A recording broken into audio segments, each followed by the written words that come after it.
Welcome back, everybody, to the Don't Go Out There Horror Movie Review Podcast, powered by the Roll Up Network. I just want to thank all of our fans and listeners. I really appreciate all the support. You guys are awesome. I'm super excited for the review we're doing tonight, but before we jump into it, just going to give a quick shout out to our website, don'tgoouthere.com. It's got everything that has to do with this podcast on there, all of our episodes, our interviews, our blog, our store. We got some new merch up if you want to check that out. The shirts are awesome. And we got all of our social media links there: Facebook, Twitter, Instagram, TikTok, and YouTube. We'd really appreciate if you guys follow us on there. We got a lot of interaction today for the movie we're reviewing. Just go follow us, interact with us. We love answering your questions, reading your comments. So just check us out. And we've also started a Patreon monthly and a reoccurring one. It's called Blood Donors. If you feel like you want to support us, help us out, excuse me, feel free to check out that blood donor link and support us any way you want to. It's not required, but we do provide like early content. Brian does giveaways. I'll be doing a giveaway later, maybe for Christmas with Shan, maybe give some cookies to somebody. So yeah, we definitely are never going to like withhold content from anybody, but we might give it to you early. You never know. But let's jump into tonight's film review. This is going to be a fun one. I'm looking forward to it. This last week, Halloween Kills released in theaters and on Peacock streaming, which was awesome. So it allowed us to be able to do this detailed film review. We're going to be reviewing 2021's Halloween Kills, the middle child of David Gordon Green's trilogy. I'll just go first. Quick thoughts. I'm not going to talk too much right now because I have a lot to say at the end. Me and Sean Irwin were tweeting each other. I said this is probably the best Michael Myers movie, but it's not the best Halloween movie to me. After hell, I think I've watched this movie 5 times since its release now. Really like it. Whew. From Michael Myers' perspective. I feel like they missed on a lot of other spots, though. But overall, still like the movie, and I really enjoy it. It's very easy to watch. And, Mike, what'd you think? I know you went and saw it the same night I did. The best Halloween movie of all time is the shirt that I'm wearing. So let's clear that up right now. However, and the shirt that Brian's wearing, Walmart special. I went and saw it the same night as you. I like this movie. I think that this movie gets a lot right. It's a lot like 2018 in some ways. It's a lot different in 2018 in some ways, where I think that they did a lot of good. And Nico talked about Michael Myers. He's absolutely right. This is a great Michael Myers portrayal. This movie gets a lot of what I look for in the quote unquote the shape, that the essence of that character. This movie gets so much of that right. I mean, it's better than Halloween 2018 as far as just Michael Myers. Nico also talked about them missing the mark on some things, and I think that's very true. But what I like a lot of stuff from, that kind of ties it into 1978. I don't want to get too specific now because, again, we are going to have a lot to say about this movie. But overall, I like it, and I just have some bones to pick with it that I don't think are nitpicks. Every time I kind of go back and forth in my head on the things I don't like, I'm like, is that a nitpick? I don't think it's a nitpick. I think there's some stuff that I think that I genuinely have valid criticisms of. And I did a little instant reaction Instagram live video the night after I went and saw it, and right. I spoke on those for just a minute, so it's no secret. The dialogue in this film, to me, it's like a professional wrestling show. And as a wrestler, I'll almost call myself a former wrestling fan at this point because I have not watched in a long time. But when I'm going to watch wrestling, I know that's what I'm going to get. I'm going to beat your ass Saturday at 7 o'clock in Sheboygan, Michigan at the whatever arena. Like, that's the kind of dialogue we get in this movies, though. And so when you get that in a movie that I want to kind of sink my teeth into, it becomes very difficult because people don't talk like that to each other. And that makes it it just makes a lot of unrealistic dialogue to me. But make no mistake, there's a lot that this movie gets right, and that's why I'm excited to talk about it because, I mean, as far as, Michael Myers goes and some of the way this movie is shot, it's probably the second best. Not the second best Halloween movie, but a lot of stuff they do kind of captures the essence of the quote-unquote the shape. So we know how big of a fan I was of the original timeline and series, and if you go back to Halloween 2018 and listen to the recording, you could tell that I was still a little bit bitter. But bitter or not, I did write a better movie during that review with some of my script doctoring. But I digress. I have since accepted the new timeline, and I've definitely mellowed on Halloween 2018. And just to get this out of the way, too, friend of the show, James Jude Courtney. I agree with others. I mean, I think he's plays the best portrayal of Myers without question. Now, a lot of that to me has a lot more to do with like more than just the actor. But I mean, I do love his portrayal. Everything kind of came together perfectly for him in these movies. As far as that goes, I love this movie. I actually think, surprisingly, I like it more than anyone else on the show, probably. I didn't watch it in the theater because I'm the old man that yells at a cloud. But I can't fucking sit through horror movies at the theater anymore. Like I told you, my 2018 Halloween experience was bad. Mine was and, too. It's the people who won't shut up, who talk the entire time, and you assholes know who you are. Anyway, I got to watch this at home, surround sound blaring with my 11-year-old son and one of my best friends, the guy who I got to into watching horror movies with in the first place, Jonathan. He was in town and we got up, and it was just an amazing watching experience. So I was wondering, after talking to a friend of the show, Joe, about this, and she's got a completely opposite opinion than I do of this movie. And I was wondering if it had to do with my watching experience. But so my second viewing experience for notes didn't really change my opinion that much. I still love this. I have a few nitpicks. Evil Dies Tonight is ridiculous. Oh, God. Look, that's become the new Vin Diesel family meme, but honestly, it's not near as many, not near as many nitpicks, I guess is what I'm trying to say, as I did 2018. And, and I know that this is the middle story in a trilogy. I know that probably watching this through with, the other two films when they're finished will probably improve this more. I agree. But I'm more of the opinion, though, that this is better than 2018 by a long shot for me. This hit all the right feels for me and tickled my nuts just the right way. I love this movie. Hey man, my favorite thing that's come out of this film so far is not necessarily Evil Dies Tonight, because I'm fucking over it, but is the replacement words for dies. Evil drives tonight. Evil cries tonight. Evil screws the guy tonight. Like, I don't know, man. You know what I mean?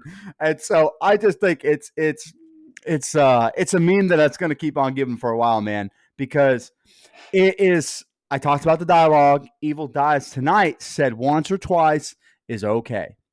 Yeah. Evil Dies Tonight said 10 times, sometimes more than once by the same character is a lot. Yeah. And we're going to get into it. And I just want to say, I said it on my Instagram live video that I put on our channel. I'm a fan, and this is something a lot of people don't like or didn't like, and I'm okay with that. But for me, I actually really liked all the returning characters from 78. None of them bothered me. I thought they played the role well. Anthony Michael Hall, I thought, was fine as Tommy Doyle. What they gave him to do, I don't particularly care for in certain spots, but I do think Anthony Michael Hall, which is, it's so funny because to see him and to see young pictures of him in 16 Candles and to see him now is very, very different. So I bet that was fun for a lot of people that grew up watching that film. So, yeah, man, excited to talk about it. And we're going to get right into that flashback. And I can't fucking wait to talk about that flashback. Let's go. I want a whole movie in that universe. Let's do it. Yeah. Yeah. I think we did, though, right? I think we already did. I want a whole another movie. A whole other movie in that universe, you son of a bitch. I'm going to save all my thoughts for the end. So let's just jump into the scene by scene. Let's do it. All right. The film starts with flashback sounds of White Claw. Somehow Hawkins lives from 28. That's a nitpick I have, even though I like my man Will Patton. I don't know how he lived. Oh, man. No, I love it. Let's go. I love Will Patton and his character, but he should have been dead from the last movie. Hey, Nico, I don't think Officer Hawkins wanted Michael to gain another yard. You blitz all night. Oh, sorry. Wrong movie. Hey, it's a great movie, though. It All right. Fantastic. is The a great best. movie. Film starts with flashback sounds of Hawkins being stabbed by Dr. Sertain. Now we see Cameron walking home trying to call Oscar to no success. He vents how he messed up with Allison, and we see Oscar's body hanging on the fence post. Cameron calls out to Hawkins, who's down on the ground unresponsive. He yells out for help, and he covers his neck wound, and then Hawkins awakens. He says he needs to die, and I'm the one that's going to get him. Flashback to 78, Halloween night. We see a young Hawkins chasing and shooting at Myers. Other officers arrive, and Michael seems to have walked through the fence. They split up to check different streets. Hawkins and another officer converse on young Michael and how he just snapped. We now see Lonnie being bullied, and a cop shows up. Get home now and lock your doors. 3 teens murdered tonight. The cop races away, and Lonnie runs home. He trips on the sidewalk over his own feet. He sits up and sees the white masked figure approach. He hides his face and begins to cry. Officers touch him, and he asks, "Where is he?" The boogeyman. He runs away, and the cops realize they're at the Myers house. Hawkins and another deputy walk inside to investigate. They hear steps upstairs, and Hawkins' partner is attacked by Myers as he stands where Michael was looking out Judith's window. Michael chokes the officer, and Hawkins enters and shoots his partner in the neck and kills him. Michael drops him and leaves the room and heads downstairs. Other officers arrive, and Loomis arrive and stop Myers from escaping. Hawkins weeps, apologizing to his partner, who dies in his arms, basically. Loomis asks Hawkins what happened. Did he kill again? Then the Halloween score plays as opening credits roll. Now we're at Mick's bar. Marcus and Vanessa sit down to enjoy the talent show. Tommy, Lindsay, and Nurse Marion sit behind them and drink and are very loud. Marcus asks them politely to quiet down. Marcus goes to the bar now, and the bartender tells Marcus they come here every Halloween. Lonnie comes on stage and has Tommy come on the stage now. Tommy begins to tell the story of the Haddonfield boogeyman. He has an applause for Lori and the survivors. He puts the spotlight on Lindsay, Marion, and Lonnie, and we get some flashbacks of them from 78. Tommy says the boogeyman is coming for me and you, but we will never succumb to fear, and has a toast to Lori.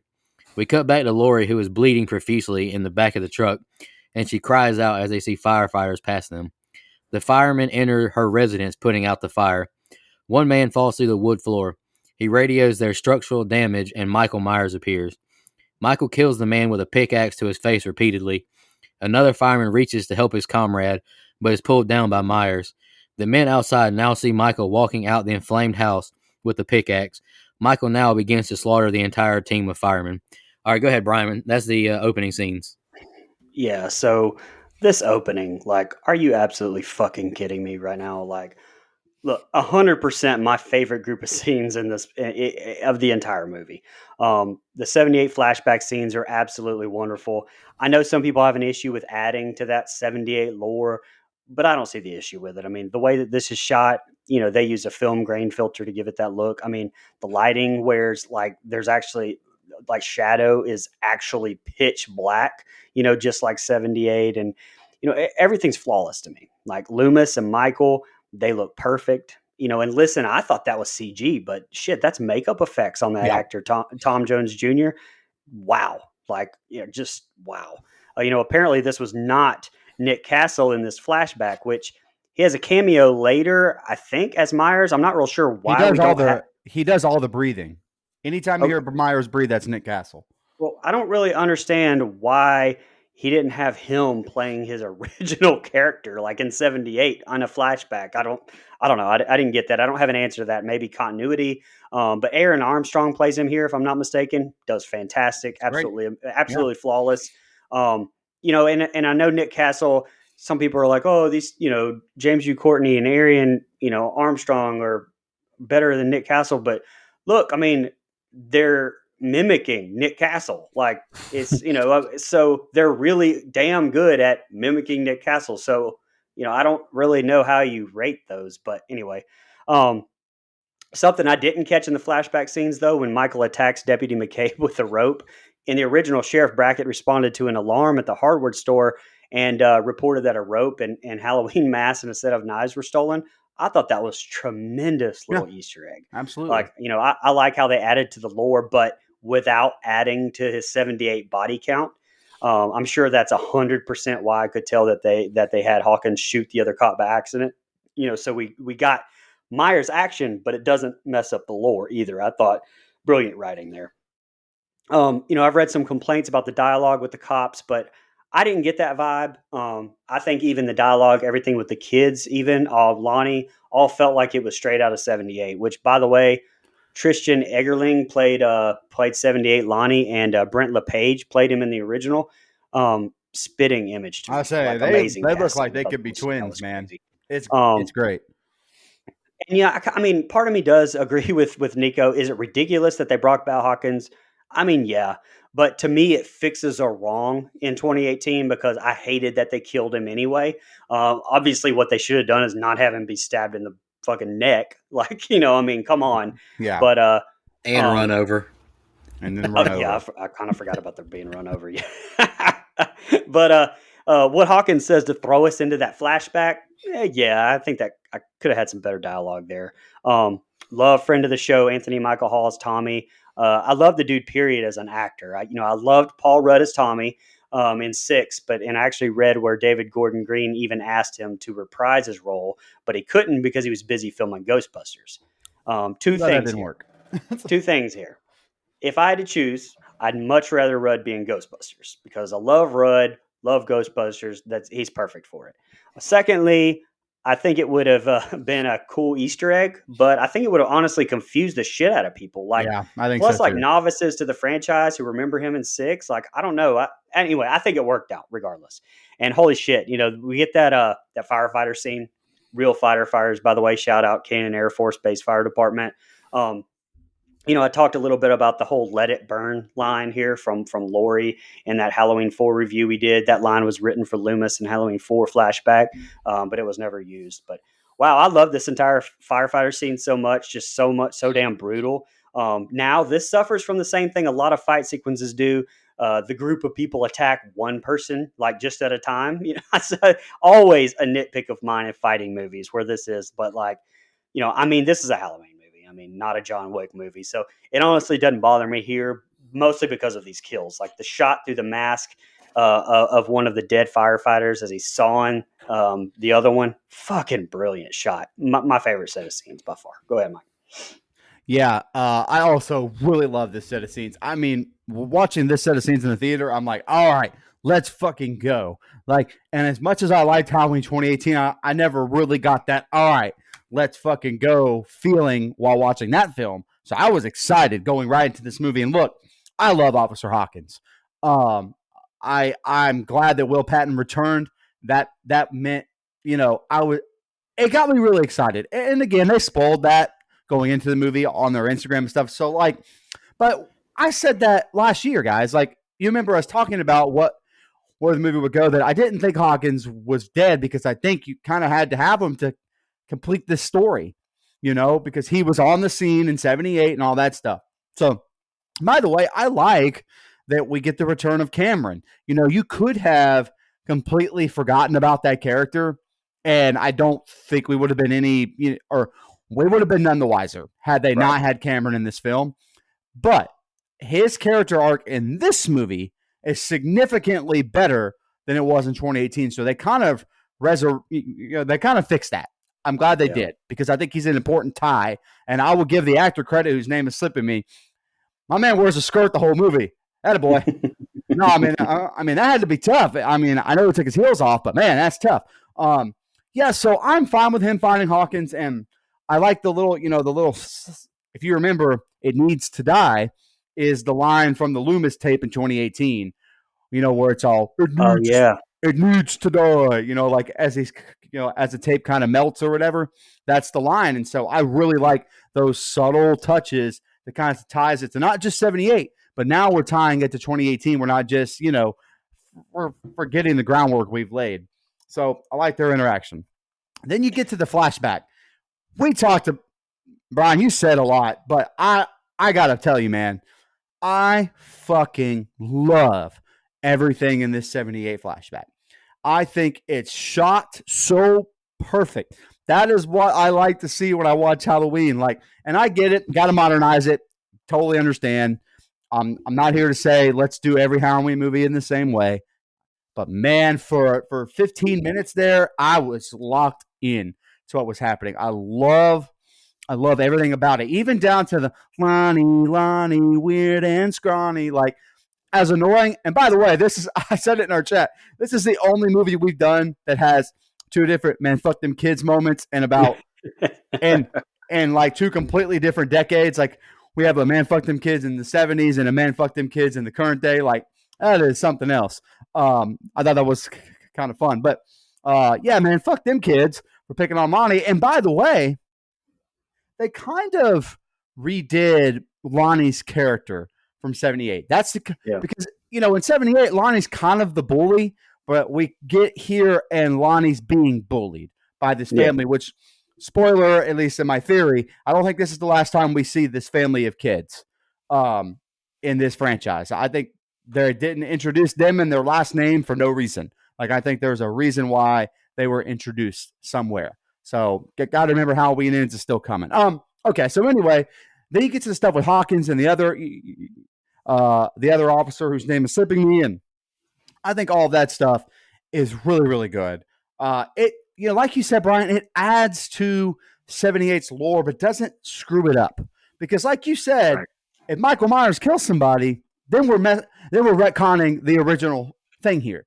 Really smart to have Hawkins do it, and it gives Hawkins a reason to really want to take down Michael Myers, not just because he terrorized Haddonfield on Halloween night 40 years ago, but because because of Michael Myers, he had a chance to put a bullet in Myers, and he put a bullet in his buddy, and that is a reason why it aided him for 40 years. So that gives him a motive to still want to take this guy out.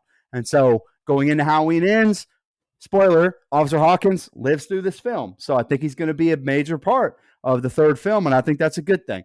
And by the way, just a great reinterpretation of Dr. Loomis. Like, I could have swore that was a deep fake. Like, I really did. In the theater, I thought it was a deep fake. Me too. Yeah, when you get up close, is it identical? No, but golly, it's close, man. It is so close. Great effective work by Christopher Nelson and that crew. Like, that is so awesome. Mm-hmm. And one more thing about the flashback. Well, there's a lot of stuff. Like, they get every little detail right about outside the house, the street in front, down to the damn rain gutters. They get it right.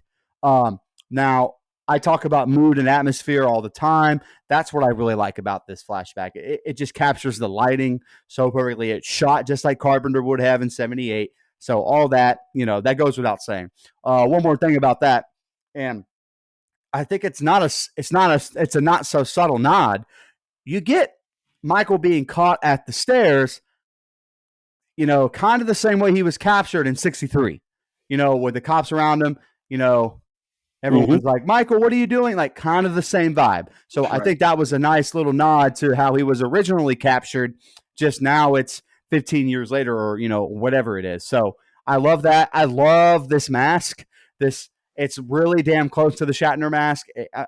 You'll never be able to recreate it, I guess, for some reason, but you could have fooled me, man. Like, you really could have fooled me, and I would have thought that was the same mask. I guess the eye hole is the only complaint on the internet, but I didn't even notice, man. Oh, it looked perfect to me. Yeah.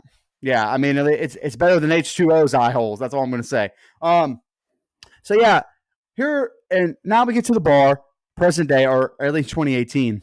All of this, I like the introduction of the returning characters from 1978. To me, a lot of people picked that. Would these people really be at the bar together in Haddonfield all these years later? I understand that, but I think you got to suspend your disbelief a little bit. We're bringing back all these characters. This gives them a reason to be together on Halloween night. So I'm fine with it. And it would make sense, by the way, that Tommy Doyle, who may not have done anything super important with his life, is still in Haddonfield, kind of a local legend in a way. He survived the boogeyman. Like, I think I think that works. Like, I don't have any problem with that. And I think Anthony Michael Hall does a good job.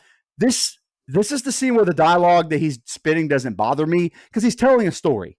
And I think he was, kind of being a narrator and an entertainer on stage. The boogeyman's coming for me, and he's coming for you too. Like, that just sounds like he's telling a story, trying to, kind of, make it a big deal. I'm fine with it. My problem, as the movie goes, is he still talks like that the whole movie, and so that kind of bugs me. Love Mary, the fact that we get the nurse from the first film, who, by the way, looks like she's 20 years younger than she actually is. That's fantastic.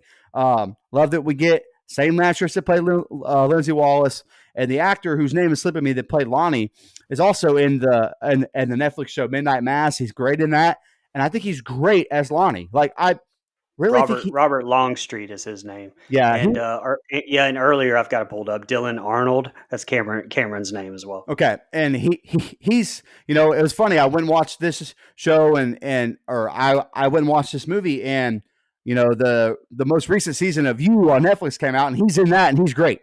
So I think my man's about to really, his career is about to take off because he's even better in the show You than he is as Cameron. Anyway, I like this stuff in the bar. You get the nurse and doctor, role reversal as far as who's what, returning characters like that. I don't mind any of this stuff. I like, and by the way, Kyle Richards, call me sometime. Anyway, hey, what did I say? Did I say anything wrong? I don't think I did. Yeah. So you get Myers. This firefighter scene is fucking awesome. This is a lot of good kills, and a lot of people are like, well, how do you make it out of that fire? They didn't even need to show me that if they didn't want to. Like, they really didn't. He's Michael Myers. He's the Shape. Like, I don't need an explanation, but they gave me one anyway, and I'm fine with it. I don't need to know how we got out of that fire. He just did because he's Michael Myers, and I have no issue with that. And the axe, man, he goes to swing that axe at all of them, and it's awesome. You mentioned the shot through the mask and the chainsaw. Love that. I think it's great. Or the saw, excuse me. And I love the kill, and we talked about it a couple weeks ago where he lifts the firefighter up and throws him back down. Awesome kill. A really, really good set of scenes. By the way, strong start.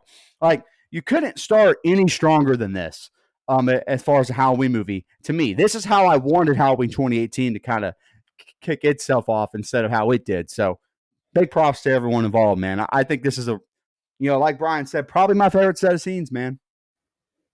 And just one thing before you go, Nico, I just wanted a little fun fact here about the title. The 12 pumpkins are actually featured in this opening title sequence, which I didn't notice that at first, but with the last one indicating Halloween Kills basically is the 12th installment of this Halloween franchise. Brilliant. I love it. Also, I meant to say that I like this score. I don't think it's as good as 2018 score, but I think it's really close. I think it's good. And I love this opening credits video. I think it's awesome. It is you couldn't go Rotting Pumpkin again. So you had to do something a little different. And I think this works out really well. It gives us, the fire that we got in the last film, and we get fire in this movie. So I think it makes sense too. Oh yeah. Michael leaving that inflamed house, best scene in Halloween history to me. Anywho, Lori makes it to the hospital now. Karen and Allison are flustered, and Brackett overhears it's Laurie Strode brought in. Karen is extremely traumatized, and now we see Lori in surgery. Karen finds Allison, and they embrace to the news grandmother will be okay. They now talk about Ray's passing. We're at Phil's house with he and Sandra now. She's playing with a remote helicopter, and the copter falls to the ground and is now thrown at a chair in the room. They yell out to anyone in there. Phil looks in the room and sees Michael, who breaks the light. He says, call the cops, and he power walks away, but Michael grabs him, slamming his head into the wall over and over, and he's snatched through the window. Sandra can't make it out of the house, and Michael gets another light bulb and breaks it and stabs it into her neck, killing her. She now sits and watches Phil being stabbed over and over as she bleeds out. We're back to the bar, and Marcus offers to buy Tommy and the others a round on him. Lonnie gets a call from Cameron, and he gets the news of Hawkins. We're with Hawkins and Cameron as he's taken into the ambulance. The bartender tells him the story of this bar, and they all have a toast. Lonnie tells Tommy that Cameron is in trouble. Back to Laurie's house, and Sheriff Barker sees the carnage. It's a damn massacre. We see all the dead firefighters. The people at the bar all begin to get alerts on their phones and the news reports on all the dead bodies. Marcus says that's our street. They put Michael and the other patient, Tivoli, on the screen. Julian is now on screen telling the audience what he saw with Vicky. Marcus and Vanessa say they're leaving now. Tommy says it's got to be Michael. Vanessa goes to crank their car up, but she sees someone in the back seat telling Marcus it's Michael and to go check it out. Vanessa tells the bar Michael's in her car. Tommy leads the pack as the car cranks up. Tommy approaches and the car takes off and crashes. As they make it to the car, no one is in it. Tivoli is hiding and runs away. We're at Big John and Little John's house now, which is the old Myers house. Big John is vibing as Little John makes up a charcuterie board. Big John wants to listen to spooky records and get high. Ring at the doorbell, and a panicking girl says her friend bit into a piece of candy from their house with a razor in it. They check on the child, and their front door slams closed. The kids are pranking them, and they steal all the candy. They now tell the kids of whose house this is. They look at Judith's window and say they can hear her voice sometimes as she calls out for Michael. They scare the kids and they run away. All right, go ahead, Brian. Yeah, so first off, I don't know how I feel about having the exact same Haddonfield Memorial logo. I still go back to, Fan service. If you're retconning Halloween 2, why pay homage to it? But I mean, it is what it is. I can let it go. Sounds like I really let it go, didn't it? Andy Matichak and Judy Greer, I think, are fantastic in this group of scenes. Especially, I'm so glad that they get a lot more to do in this movie. Especially Allison, and that they don't just play second fiddle to Laurie like they did in 2018. I love that they get a chance to spread their wings, and I think they really kill it. No pun intended. The way it's shot when they first bring Laurie in really brings you back to that same night. Like, it's been years since 2018 when we're filming that or when we're recording this, but they suck you right back in starting right here. And it's the music to me. It's the way it's shot with Karen washing off the blood and just looking at her wedding band, and you see it just finally hits her about her husband, which fuck Ray. But in universe, they do a great job. Allison's shaking. I thought it was just bravo, in my opinion. Great performance. Fantastic fucking scene with the fucking Uncle Teddy from Rescue Me. Like, what's his real name? Lenny Clark and Diva Taylor. I love reiterating the fact that Myers is just randomly fucking killing folks instead of just talking about it. This kind of mirrors that one shot scene, that one that looks like one shot from 2018 to me. And I absolutely love this as well. The only nitpick is some of the dialogue, I think, from Uncle Teddy. I don't know, his movie name, honestly, so I'm just gonna call him fucking Uncle Teddy, but he will always be Uncle Teddy to me.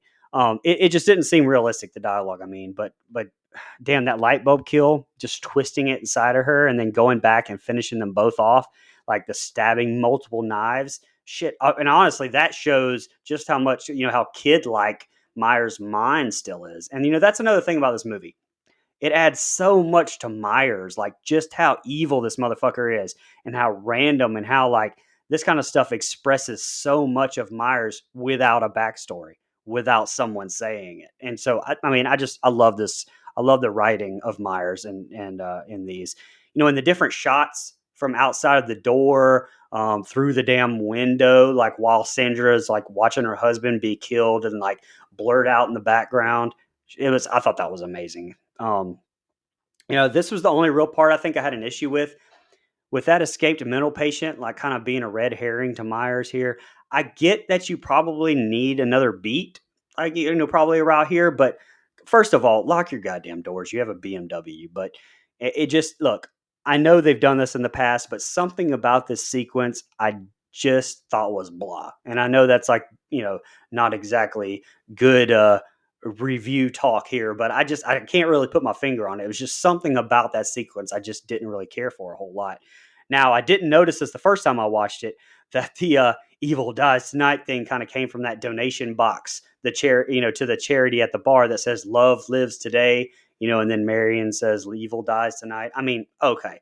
And I wouldn't even mind it, like Mike said, I wouldn't even mind it one time or two or three times, but I think everyone agrees that the way it was used throughout the whole movie was just absolutely goddamn ridiculous. And Tommy's night line, come on. I had a little bit of an eye roll there too. Lastly, I think everyone can agree that a lot of quote unquote the Johns scenes are great. This is what I think was missing in 2018 to me. I think that this goes back, like these scenes goes back to establishing that Halloween atmosphere. To me, it reminds me like, oh yeah, like this is still Halloween. Like I think that this movie in 2018 needed it. I think they need scenes like this for that, to establish that it's the holiday of Halloween and the atmosphere still. Now I have a few issues with them later, but the one scene here I like a lot. Something I would have changed though is them calling each other Big and Little John, because like if you're married or together, like it's implying that they are, wouldn't you call each other by something else? Like, and again, we get another nod to Halloween 2 with the razor blades and the candy trick. But again, why would you steal candy, as kids and then like stop and flaunt it right in front of them? I don't know. But anyway, those dudes could whoop their ass. The Johns could. And so, you know what? Fuck them kids. He stabbed his, but when he says he stabbed his sister in the tits, that cracked me up. Like I laughed at that one. That's all I had. Yeah, I love everything that we get as far as the truck driving away shot. I think that Jamie Lee Curtis is phenomenal in that. No, let it burn. Like that whole thing. I think she's fantastic. I also love Andy Matichuk in this movie, and I will give Judy Greer a lot of props. It wasn't necessarily her fault in Halloween 2018. I just didn't like her character. In this movie, I just think they give her more to do. And while, I think I just have to come around to the character of Kara, not necessarily Judy Greer. And I think they give her more to do here, and I think it's a lot better. You talked about the scene where she's washing her hand and, she sees her wedding ring with Ray. Finally, we're acknowledging that Ray got killed. Like, holy shit, what a concept. The family actually cares that the dad died. Like, wow, what a novel idea that would be. And I know in the hustle and bustle of the end of 2018, maybe there wasn't enough time and they wanted to flesh it out and but I love that they give it some levity here. Ray's death means something. It's important now to both Karen and Allison. I think it's really good. The hand washing scene, it's great, man. And right. I love that, Karen kind of goes into a room by herself and really lets it all out. That's tough. That's a really good scene to me. I like that a lot.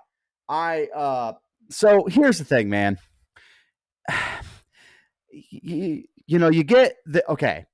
So hospital, I'm going to save a lot of my hospital rant for a little bit later, but at least early on, no big deal. Got it. Some of the dialogue between the Strodes is annoying to me, but I'll save it for a little bit later.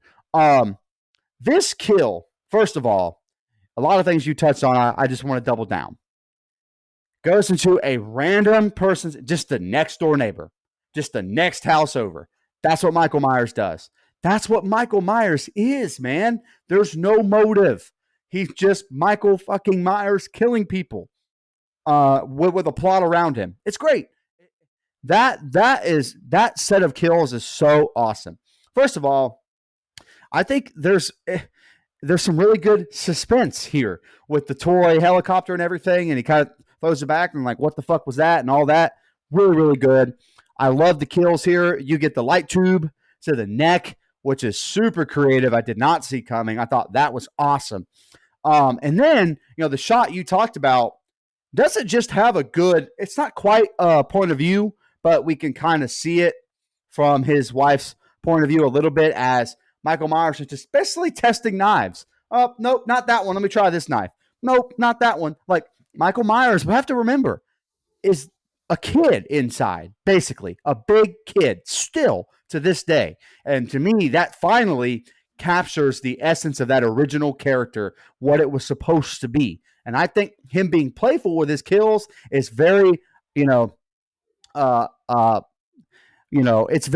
it's his MO. That's what he does. Okay. It's very modus operandi. That's what Michael Myers does. And so I love the different knives. And I love that we don't get right up on it, like seeing all the knives go in, just that distant shot, a little blurry. I think it's great. It's so good. Another shot in this scene, though, is the way they shoot the mask in this set of scenes. Michael Myers kind of tilts his head like he always does. But, you get a really good shot of the burn on that one side. And I think it adds so much to the mask. Like, it's not overdone like it is in Rob Zombie's Halloween 2. It's just, here's a burn. Yeah, it probably would have been a little more burned, obviously, but I'm willing to suspend my disbelief. Not that big of a deal. And then you get these scenes back in the bar. And I'm okay with, we're going to take, Halloween 4 did it, and I like Halloween 4, where you get this, all right, we're going to, as a town of Haddonfield, we're going to go fight Michael Myers. And it's led by returning characters from the original night that he came home. I got it. Some of this dialogue sucks, man. Like, it's just evil dies tonight. And the night stuff from Tommy Doyle, sorry, man, that is garbage. It's just, I'm going to hit him with old Huckleberry here. Night. Like, no, not for me, man. Don't like that at all.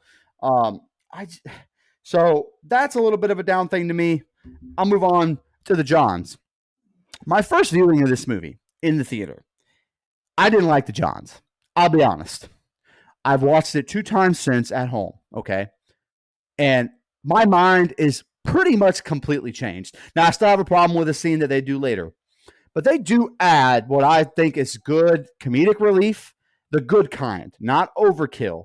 I don't think this movie does too much of the humor. Like, it toes the line a little bit. Like, we even get a call back to Julian from the first movie, which I thought was fine. But the Johns are, one, you need a reason to return to the Myers house. And I will give them credit writing-wise. It's not just some abandoned house like it is in every other Halloween movie. There's people living here, which makes sense. Because if you're not going to bulldoze it, guess what? Someone's going to buy the fucking house, man. Like, that's how the real world works. So I like that they kept it realistic in that way. And also, big props to representation of a homosexual couple on screen. That's a good thing. And they didn't hone in on it. It just felt like a normal couple living together. I give major props to that, because in the past, there would have been some kind of gay jokes and they would have been the butt of the joke, and they're not. They're just a couple living together like anybody else. Love that. I think it's great. And I think both actors are really good in their role. The Big John, Little John stuff kind of bothers me, but what I'll say is it's almost like they're pet names to each other. So it's almost like calling each other babe, like in a way, or baby, or sweetheart. But or whatever. Even if you said like every single time, hey babe, no, babe, I agree. Hey, 100%. Hey, babe, big babe, little babe, hey babe, big babe. I thought that was overkill. I thought that was dumb. Agree 100%. It's overkill, but I don't mind them calling each other that. I just wish they had dialed it back some. Kind of like Evil Dies Tonight. The phrase doesn't bother me. Cool phrase. But now we're saying it 30 times. I'm like, this is stupid. So, yeah, man. I love the razor blade callback, and I'm with you. Yeah, stop doing that. And they do it with Halloween 3 here in a little bit. Stop doing that if you're going to retcon everything. But as a fan of, I'm not a huge fan of Halloween 2, 1981. I don't hate it either. And so I did like to see that kind of fake razor blade scare. And by the way, I called that a mile away. As soon as that little girl was outside, and I was like, this is bullshit. And as soon as the word razor blade was said, I was like, nobody, they better not go this direction and have it be real, because that's ridiculous. But yeah, not my favorite set of scenes, but I think there's a lot of good here, especially that kill with Myers, where it's just random killing. Love it. 2 quick comments before I move on. Number 1, is Sandra Phil's wife? I thought that was like his caretaker or nurse. No, I think they're a couple, because he talks about going to do. Hey, you might be right. I just thought it was a nurse just because of the way she was dressed. I could be wrong, like you guys said. But one thing, like you brought up, Mike, about the mask, I like how they explained why it wasn't that charred and burnt, because he was behind the roller door, because of course Laurie would fumble the bag again and put somewhere to hide down there when you finally trap him. Good job. I really did like this movie that it showed Laurie fumbling the bag so many times. Oh, here we go. But anywho, I think they're go ahead. I think they're a couple, because the way he talks about, let's have some wine and blah blah blah blah blah or whatever. You're right. I definitely think they're a couple. Hey man, I think old guy. I know. Oh, no doubt. All right, anyway, let's move on. Back to the hospital. What's up, Mike? As Eminem would say, I'll be the only person in the nursing home flirting, pitching the nurse's ass. You know the line. All right, back to the hospital now. Karen and Allison are sitting with Laurie. Allison sees Officer Hawkins brought in on a gurney, and now she sees Sartain's dead body. An officer shows up to ask her some questions. She tells him she could never talk about Michael, and we see Karen is being questioned now too. They're asked how Michael knew to find her. The doctor took Michael to Laurie. Karen says they shot him and burned him alive. Sheriff Barker tells Karen Michael Myers is still alive. Cameron shows up and tells her they're going after Michael. Karen says he is on his way here. She orders Allison to sit with her grandmother. She's not going with Cameron, Lonnie, or Tommy. Karen is now asking about security guards for her mother's room. Allison replays the events at the house now. She gives Lori the bloody butcher knife for whenever she needs it and kisses her forehead. Lonnie and Tommy arrive and say they found Lori. Tommy tells Lonnie about all the first responders who were killed. Lonnie shows Tommy all the weapons he has. Marion, Lindsay, Marcus, and Vanessa show up to help. Allison joins them now. Tonight we hunt him down, Allison says. Tommy drives around trying to assemble help as Allison tells people to get inside. It's not safe. Lindsay drives Marion, Vanessa, and Marcus. They find some kids on a playground. Lindsay asks what they're doing out here. She tells them it's not safe, and they say there's a creepy man in a white mask trying to play hide and seek with them. They point him out, and Lindsay sees Michael by the car. She tells the kids to get out of here now. She grabs a pillowcase and fills it with bricks. Michael climbs on the car, and Marion begins to shoot at him above them.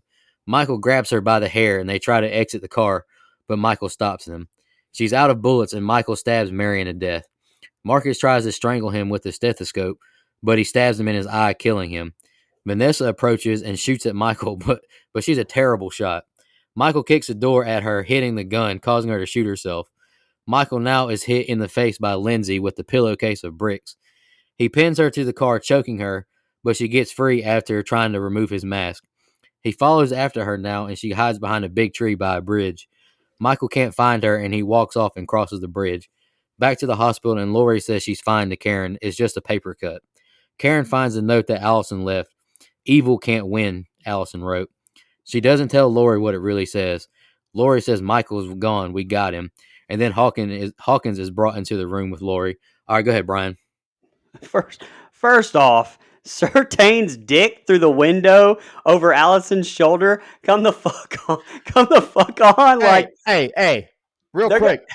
Before you even get into it, no one's able to just First of all, yes, I caught that and I laughed. Second, never saw it. Dude, listen. There's no hospital in the world that just leaves people cold on the table with toe tags, man. Get the fuck out of here. Well, not only just that, they're going to have bodies in a room like that with the door and blinds like fucking open and dicks all over the place. That's like, what I'm saying. What the fuck's going on here? Now, I will say, it sets up something a little bit later that I think is really good. There's one, little small scene that it sets up later that I think is really good. But here, I don't even think that's good with the Oscar's mom. I think right. that's what you're talking about. Well, I just meant as an emotional standpoint, I'm like, oh man, that's a toughie. Anyway, sorry, go ahead. Well, anyway, I didn't notice that on the first watch through, and I totally wish I hadn't noticed it on this one. So, Nico, I hope you see that on your next one. Anyway, Allison and Karen, I think, are both great here, where it's like flipping back and forth, giving their statements to the police. I'm a fan of Lori and Karen thinking like he was coming after Lori, but then Allison and the whole truth really being there and like once again reinforcing that this shit is random and not about you, Lori. Which, although I'm sure somehow, I think that the next movie is going to somehow make it about you, Lori. I'm sure, but also. I like Karen's line about, we just set the motherfucker on fire and you think your ass is going to stop him? Like, sit your ass in that room. Fuck them kids. That was a good little fuck them kids moment too. So I know the mob thing. I truly know that that's divisive, but I haven't read anything on this or listened to any podcasts on this. It's just what this is how it came across to me. I really feel like that this mob situation is a great way to show how Myers has affected this entire town. I mean, the shit's like this movie explores how Myers isn't even on screen, but he's affected or effected. I never know which fucking one's affected or effected. I don't know. But he's fucked up everyone in this town into this like mob mentality, which, we see the ramifications and real consequences to a mob. Yeah. And so I really feel like that was like, that had a lot deeper meaning that either people aren't getting or just don't give a shit. But I enjoyed it for that writing purpose. The scenes at the playground, fucking great. Like, and that whole panning back shot behind Myers with him like holding that dentist kid's head and the skull mask. Holy shit, that was great. Also, props to Kylie Richards. Like, I think she did great here, especially in this scene. She really shined.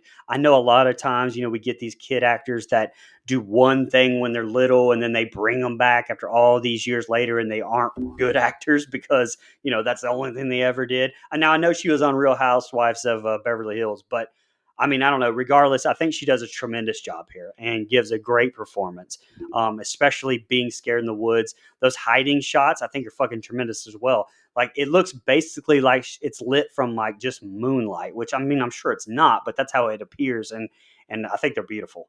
Um, Lastly, I love the way that the scenes in the car are shot as well with the whole quick cuts.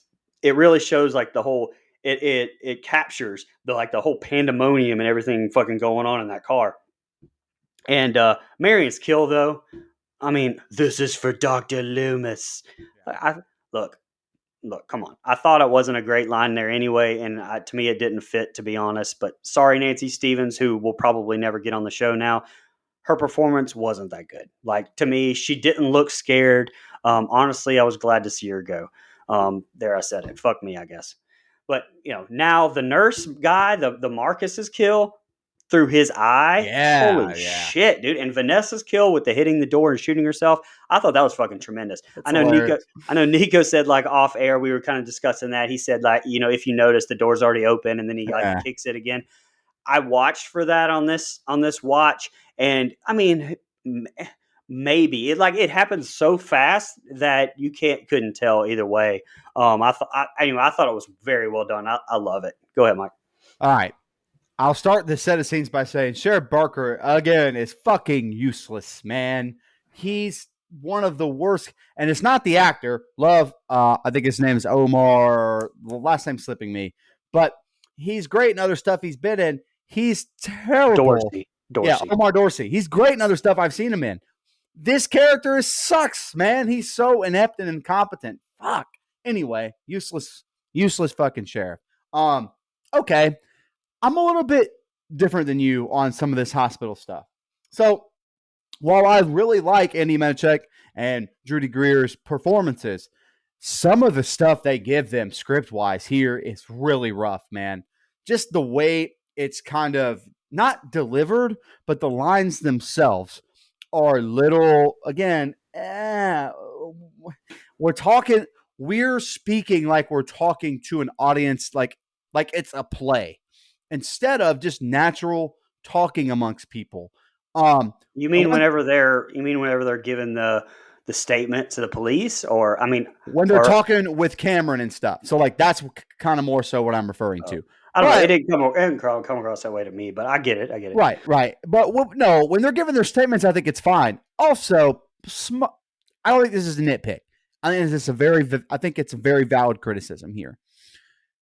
All this, so Allison knows for a fact that Michael Myers did not come back to kill her grandma. She knows that. She was in the car with Sartain. She gives the statement to the police. Right. When Karen is telling her, you have to stay here. He's coming for your grandma. You have to stay here so we can protect her. Michael Myers is coming to the hospital. Why wouldn't Allison right there say, no, Mom, I was in the car with Sartain. He's not coming to the hospital. He's just randomly. The only reason they even got together was Dr. Sartain. Right there would have been a really smart place to be like, Mom, this is not about us. It's not about grandma. It's just Michael Myers is randomly killing people. This is all so random. I don't think Michael Myers never would have made it to that hospital. He had no intention of ever caring about Laurie Strode again.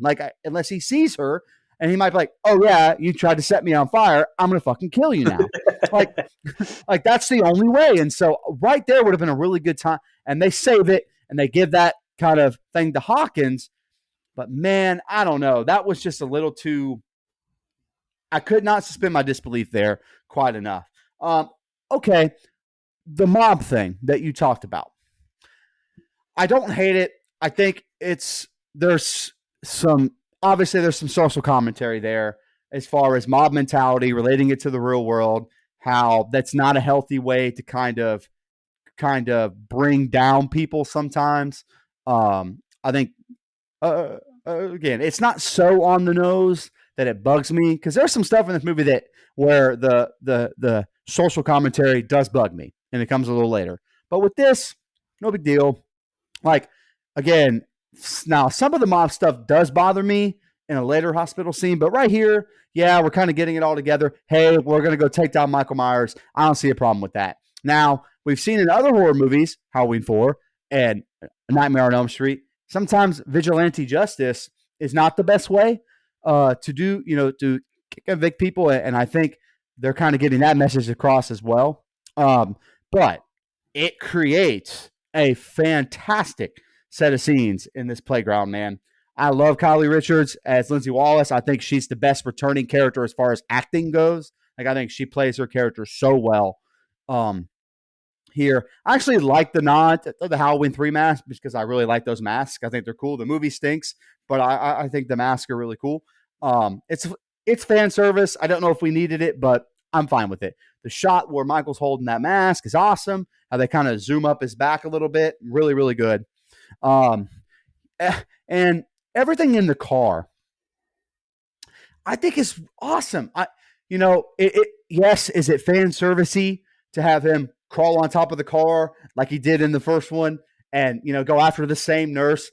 That doesn't bug me. I love that stuff. That's attention to detail. I think it's a really cool, tip of the cap to the first movie in 78. I agree with you though, Brian. Nurse Chambers had to go. Her character was inept at fighting this thing. The line that this is for Dr. Loomis just doesn't work to me. I think it would have been better if this is for Sam or this is for Samuel or whatever. It was just a little too okay. Nobody talks like that, if that makes sense. Like, you knew him well, and so I think that would have been a much better way to kind of tie that in. But I love the kill of the guy here. Again, name slipping me. Right, a knife through the eye is a very unique kill. Like, I think that's really cool, and it was done really well. I think the guy who played here, reacts really well to being stabbed in the eye socket. Man, listen, this car kill where he opens the door and the gun shoots off in her face. First of all, she's a terrible shot. She tried to say at the bar that she was the one that should have been holding the gun. She should not have been the one holding the gun. She couldn't fucking shoot for anything. But I think this kill is so damn funny. I don't know if they meant it to be funny, but it cracked my ass up when the door hit, gun flips around, hits her in the face. Freaking love it. It's awesome. And by the way, this stuff where all this chase stuff with Lindsay Wallace, to me, is the most Halloween-y thing that this movie gets right. It has suspense. It's shot, like you mentioned, Brian, like you can only see the moon, basically. It even has a little bit of a blue hue because of that moon. So it makes me feel like I'm back in that Halloween thing that I love so much. It's done so well. It's shot really dark. I think it's awesome, man. I think Lindsay Wallace does a good job hiding. I understand if you don't like Michael Myers, just kind of give it up and walking away. But I think we have to remember that Michael Myers has the brain of a 6-year-old. Like, can't find her. All right, we're moving on. There's other people to kill here. Like, no big deal. Like, I think that's kind of what he thinks. And by the way, a lot of people had a problem with him setting up the bodies on the carousel. We're not there yet, so I'll save it. But I don't. I love it. Well, that's what if you have a problem with it, Nico, that's what Michael Myers does, though. That's what he does. He plays with his kills. He's a kid. I'll touch on it later. I mean, he got Judith's fucking tombstone and put it in the bed, and it's just he always does that. I don't have a problem with him doing it. I have a problem with the fact that Lindsay is there, he crosses the bridge. When does he come back and do this? I'm with you on that. I mean, I understand. I have that in my notes, but I think it's funny that he did it in that thing. But to me, that's kind of a horror movie trope. Why would Michael Myers cross this bridge to go kill more people? They've determined at the end of this movie he's going home. Why would he go back, put masks on all of them, hang Nurse Marion? That just seems they just did it to do it. Did he? So did he actually cross that? I thought he went bridge. Out a little bit and then come back on that dock because it was a dock. I didn't think it was a bridge. I don't know. Maybe I saw that wrong. I thought it was a bridge over, going over a river. That's what I Well, thought you've it seen was. I mean, I you could be saw it wrong. 5 times. I mean, I could be you're probably wrong. right. Right. Well, I mean, I'm fine with that. I'm fine with that criticism, by the way. That I makes sense like to the me. nod, and I totally acknowledge that. I mean, through the whole franchise, he ties people up, leaves them hanging around. I got no problem. Like the first one, he's in the house the whole time, though. He's not crossing the bridge and Right. going back to Right. them. That's my only problem. I mean, Michael Myers is one of those villains that plays with his food. So, like, to me, yeah, I agree with that criticism, but I think it looked really cool. So sometimes I'm willing to forgive sins if I like the result. Like, I'm like, all right, that was badass. It looks really good. But I understand what you're saying completely. But that's not even because I even have in my notes exactly the words. Okay, can't find this chick. Let's walk back here and set these other motherfuckers up. Like that was what I wrote. That his And thinking was.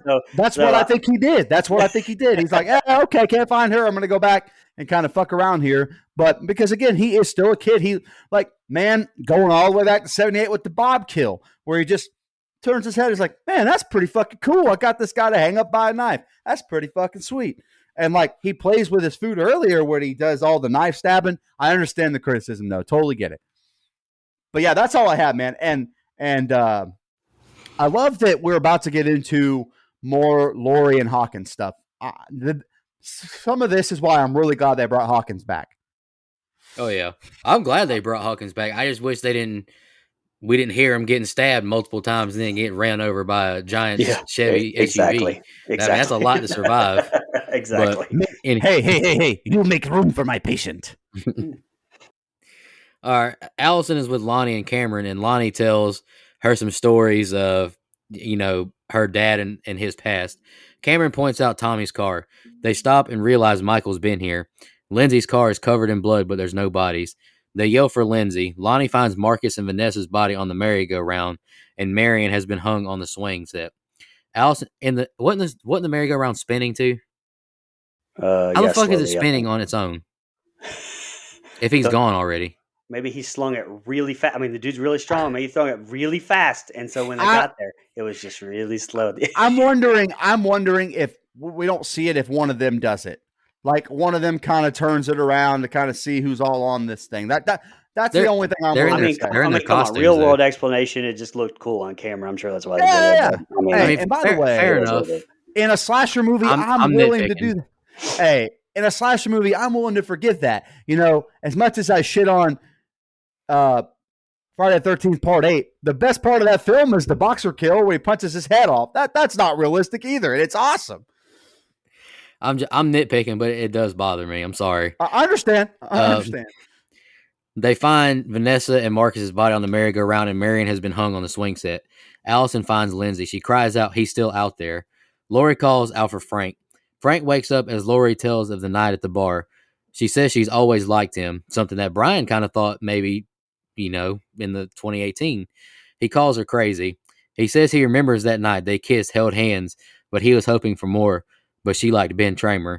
Laurie tells him they killed Michael. It's about time, he says. The nurse enters and asks Hawkins his pain levels, and Laurie says to give him a double shot of the pain meds.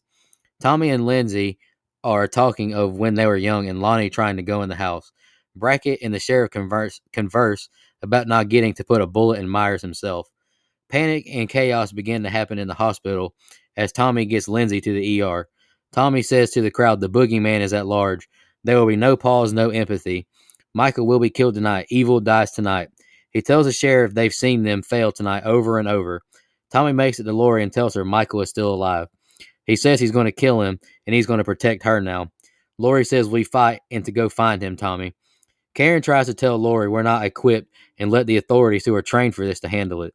She stands up and injects pain meds into herself. Let him come for me. You and Allison shouldn't have to live with the darkness I created. Karen says she will not allow anything to happen to her. And I'll just go ahead and say I love that interaction with Karen and Laurie right there. Back at Big and Little John's house, they watch a movie and they eat honey, and they hear a knock at the back door. Halloween is over, they yell out. Little John goes to the back door to check it out, but no one is there.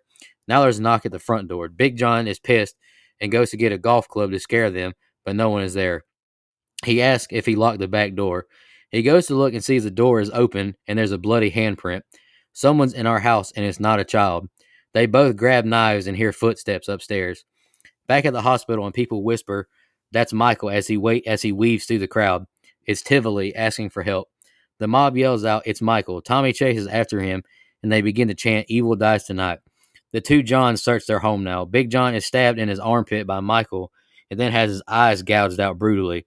Little John hears the commotion and runs upstairs. He finds Big John's dead body and cries. He sees Michael looking out the window. "You've come home." And now we see Michael walk to Little John's body from like the yard. All right, go ahead, Brian.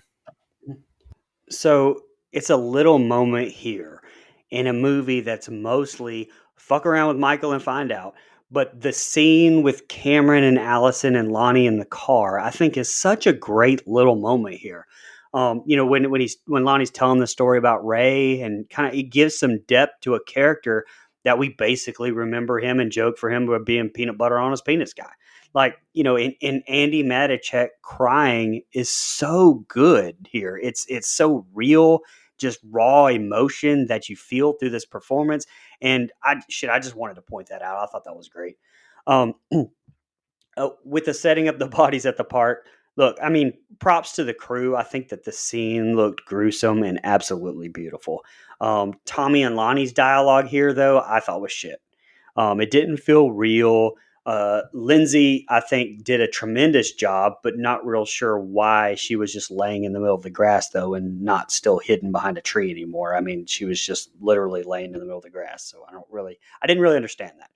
But the scene with Hawkins and Lori laying in the bed, now that was good dialogue. Him saying "you're crazy" and getting that "fuck you" from her, and then "we killed Michael," and he says, "Well, it's about time." Like, it fills in a little bit of that gap of the last 40 years without giving you like a flashback or something. And they say so much just in the delivery of those lines. I give them shit when it's bad dialogue, so I've got to definitely give them credit when I think a scene is well written. And I think that scene was very well written. Now, with that said, Tommy's dialogue trying to rile up the mob, the evil dies tonight scene, that's not it, my man. That's not it. I completely agree with y'all. Lastly, the John scene. This is what I was talking about earlier, that they tried to make a joke about Big John getting a little knife and then Little John getting a big knife.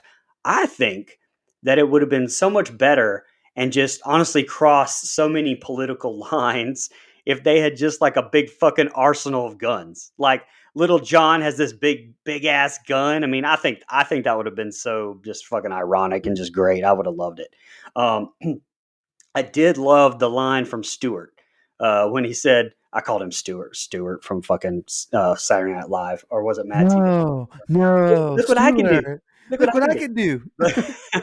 But Michael McDonald, though, the Michael, you've come home. Like, there's just so much giving up and so much like said just in the delivery of those lines by McDonald. Like, he knows he's fucked. Like, it's just, he knows he's fucked. He was scared to death, but then when he looks at him, he's just like, you've come home. Like, fuck me. Here, I'm dead. I'm done. It was just so much in the delivery by McDonald. I thought it was fantastic. Go ahead, Mike. Yeah, I love this little scene in the car. It adds some character depth to Ray, a character that, by the way, I've been very on record about hating in the first installment in this trilogy, and I stand by that. I don't need peanut butter on my penis. Like, I don't need all that shit. But at least we're, again, adding some depth, some levity, some seriousness to this character where, you see Andy Matichak in tears, and I think it's so good. I really, really love that little scene. And the actor who plays Lonnie, again, just phenomenal, man. And him and Will Patton, as far as delivering lines, are probably the best in this movie, as far as making me believe what they're saying. Those two are, you can tell, classically trained actors. They're really good character actors in everything that they're in. And I think that shows up again in this film. So, you talked about Lindsay just kind of, laying there. I did it. So this is a problem that I have, and you touched on a little bit. What happened to Lindsay to where she's bleeding from the mouth and she's just kind of there, like really in pain and hurt and everything? Like, I guess I just missed something where Lindsay fell or whatever. Like, I don't know. I know she was running from Michael Myers, but she's bleeding and has to be taken to the hospital. Like, they need to kind of fill that gap in a little bit, in my opinion. because they kind of made her look like she was left for dead. But last time we saw her, she was hiding under a bridge. I just kind of feel like that's some connective tissue that we did Yes, not get. exactly. But I am glad. And by the way, we're about to, for the last time, see Lindsay Wallace. I'm glad she didn't die in this film. And there's no way to substantiate this quote unquote rumor, but the rumor is Jamie Lee Curtis loved her so much after reconnecting all these years. She actually fought for her ending to be changed and have her character continue on, because she was supposed to die in this film along with everyone else. And the rumor is that Jamie Lee Curtis is like, no, she's so good, we have to continue and end her story a lot better. She deserves to live. And so I'll give Jamie Lee Curtis credit on that, because I completely agree. I did not want to see every OG character die here, and Lindsay was the right one to save. So I'm excited to see where she goes and how it ends as well. I love everything in this Myers house with Little John and Big John. Look, again, at first watch, I didn't like it. But again, I've rewatched it twice now, and Big John picking up a charcuterie knife is fucking hilarious.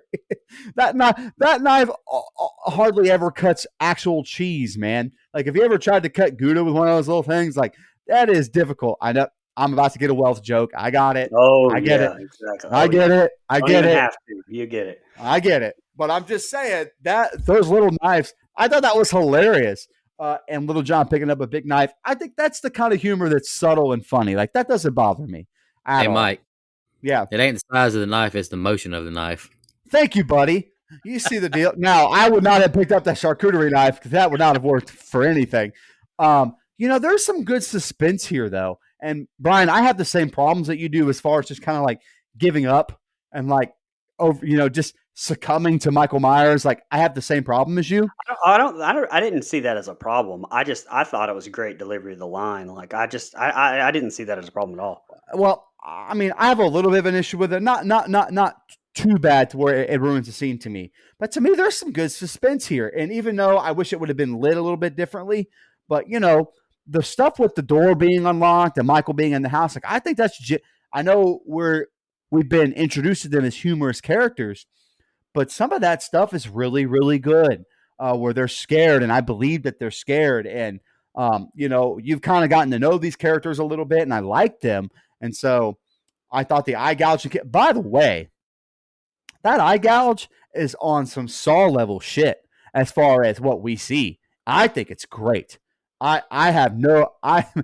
that is honestly, it was hard to watch in the theater for me, and I never get like that. Again, fan of the Saw series, so that should kind of tell you where I'm at. But I was like, oh, that's brutal. And it comes in the next set of scenes. What happens to the Johns is fucking fantastic. Anyway, yeah. So I think the set of scenes is pretty good. So far, to me, we've only had one what I would call kind of a dud set of scenes.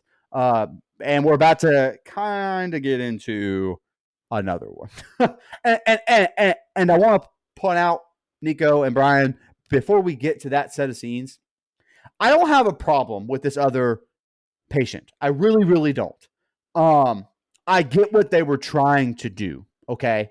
And if you're invested in the story, at least upon my first watch, without kind of dissecting it like we do here on the show, I'm emotionally invested in him a little bit because I feel bad for this guy. Like, I don't think he's trying to harm anyone. And here's this mob of people at a hospital that are after his ass. And he really doesn't quite understand why everyone's after him. So again, I think from an emotional standpoint, they do a good job.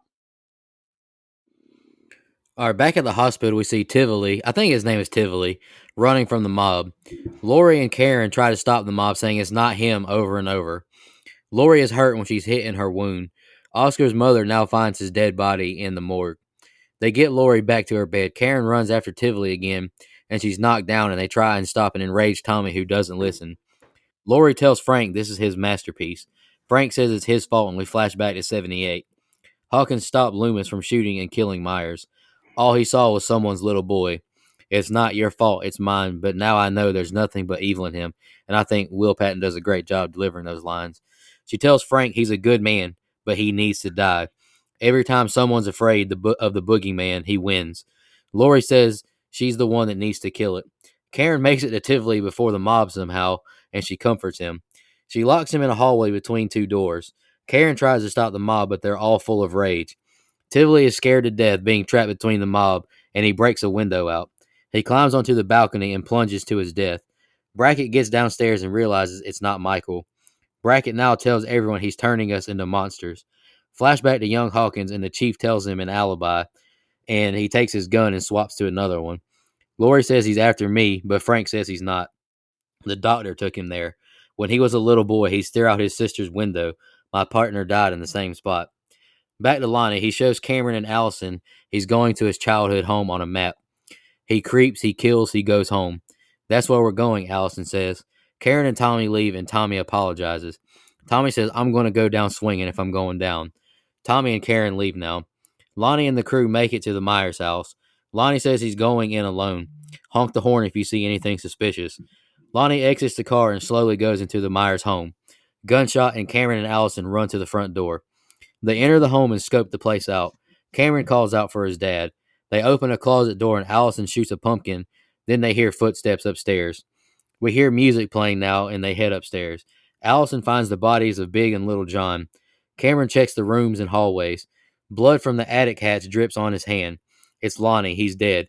Michael barges out of a closet and attacks Cameron, stabbing him. Allison runs to the hallway and stabs Michael a couple times, then has her head bashed on the railing and thrown down the stairs, injuring her leg badly.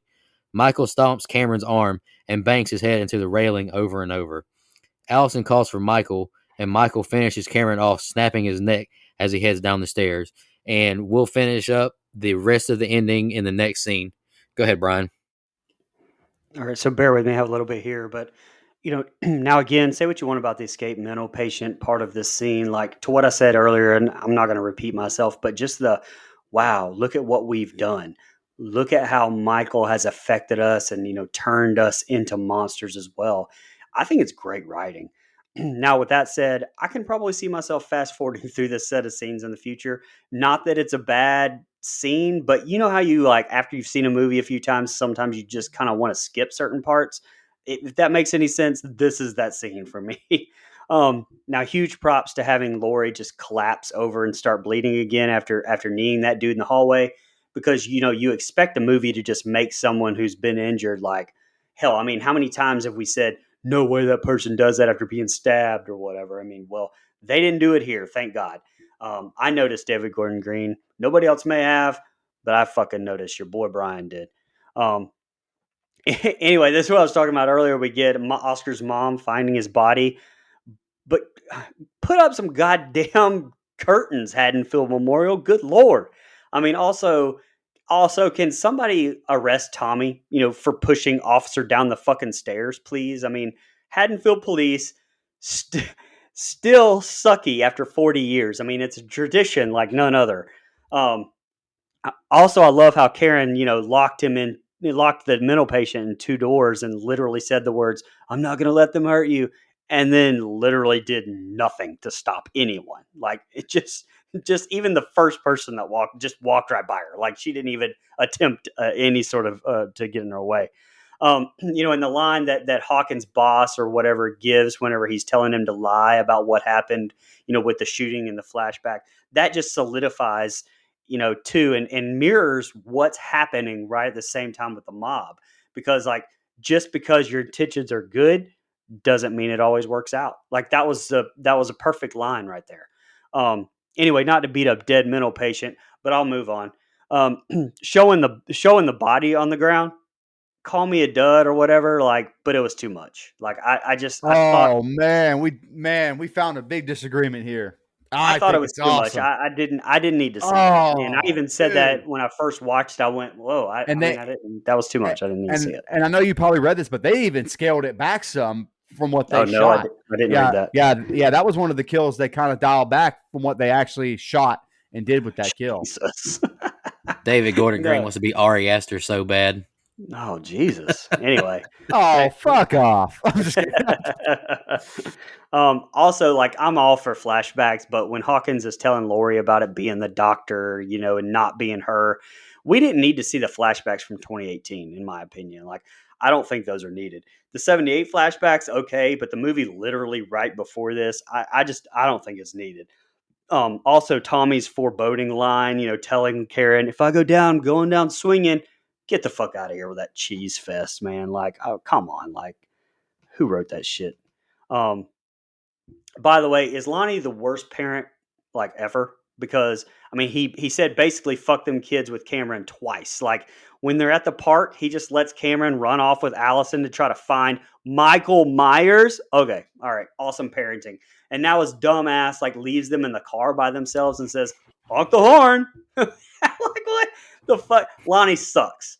And like as he's walking up to the Myers house, nobody felt the look. I mean, you wrote all this other cheese fest lines, but nobody wanted to write "Get your ass away from there, Lonnie." Like maybe have the sheriff or cop or somebody stalking the place and fucking like, come on, man. I don't know. I would have loved that little. I'm just glad it wasn't one of the kids because that would have really upset me. Like, how the Yeah. fuck would you even know to say that? Fuck Like you. if you had a cop, like I mean, like I said, I mean, there's no fucking like cops like staking out that. Fuck you. Like this, the police force here is terrible. And I'm also not really a fan of the way that Michael sets up the Johns bodies. Like it's all loving. Like since fucking when? Like what? His ass is hanging motherfuckers from swing sets, but this couple. Like he has them like spooning and puts a country fucking record on for them. Like what? What's going on here? It's the reverse image of the picture they have of themselves in the house. Michael saw that and recreated the picture. It's right there in their room. I did not catch that. I did not catch that whatsoever. So yeah, he still should have fucking hung them up. I didn't catch it either. From fucking whatever. I didn't. Yeah, there's a picture of them, and he just reversed the roles. There's a picture where Big John is laying on Little John, and then he flipped it in this scene. I thought it was great, but I understand what you're saying. Yeah. So anyway, that's all I had. All right. So could I leave this stuff with the mental patient on the cutting room floor? Yeah. I get the point they're trying to make, though. I kind of talked about it in the last set of scenes where, from an emotional standpoint, I think they do a good job of making you feel for this character because it's an unjust mob coming after him. He didn't do anything. He didn't hurt anyone. Like, I get it. Like, I totally get what they're trying to say with this set of scenes. Mob mentality sometimes doesn't work out, even when your intentions are good. There's kind of a mirror of that with Hawkins, which, by the way, I meant to talk about it previously. I love that they've got this little small romantic thing here with Lori and Hawkins. Like you predicted it. I think we all it's hinted at in 2018, but not so much where you think it's romantic. Maybe they're just friends, old friends, whatever. But here you get, they used to crush on each other. I think that, so when you get this scene where they're talking and delivering good dialogue, which, by the way, dialogue-wise, this is the best scene in the movie. Like, as far as just delivering lines to classically trained actors that are good at what they do, like, this dialogue is really, really good. I love it. I think it's great. And by the way, Laurie's self-discovery of, this motherfucker does not care about me. Like, Michael Myers never cared that he left me for dead. Like, none of that ever mattered to him. He did not care. So all this self-importance she placed on herself, she had to kind of humble herself out a little bit, as here. And you can see it on her face. It's portrayed really well by Jamie Lee Curtis. It's awesome. I'll give this to the character of Karen. To me, what a redeeming arc from the first film. Her trying to help this other patient, I think it's really good from a character standpoint. Now, you may not like what they did with the mob and everything. And no, he doesn't look anything like Michael Myers. I got it. I do think that was their point, though. I think they're trying to make a point where, hey, sometimes it doesn't even matter, if you're right or wrong. You just get so worked up, we want to hurt someone. Our our town has been haunted by this thing for 40 years. And so, yeah, that guy looks like Danny DeVito in Batman, but at the same time, who cares? Because he could be Michael Myers. He's a representation. He also escaped. He's a representation of where Michael Myers came from. And so I get it. I'll say this, man, that scene where he jumps off the ledge, it's emotional if you're invested in the story. If you're not, understand. But again, I actually like the after effects of that kill. I think they show it. I think the splatter is cool. Like, that's a hard scene if you're into the story. By the way, this is the first, the back and forth between Karen and Tommy is, we don't really even know that Tommy knows Karen. Like, that's some of my stuff that I didn't talk about earlier in the movie, where they're at the bar and they talk about, here's to Lori, wherever you are. And then, Tommy comes in, barges, sees Lori and sees Karen and all this stuff. We have no prior knowledge to, did Tommy and Lori have like lunch last week, or like, when's the last time they saw each other? Like, there's no really good sense of that. So with some of this stuff with Karen, it's almost like, Karen's telling Tommy to get your shit together. We still have stuff to do. And I like that from Karen. I think it's good. You get to the house. I love how he has the Johns set up. It's a mirror image of the picture in their house. I think it's great. And now, if you didn't see that, I didn't get that. And by the way, I totally get that if you didn't see it. Because then it's like, well, what is this? Like, this is garbage. Yeah. But it's Myers playing like, oh, you like this little picture that you guys have of yourself?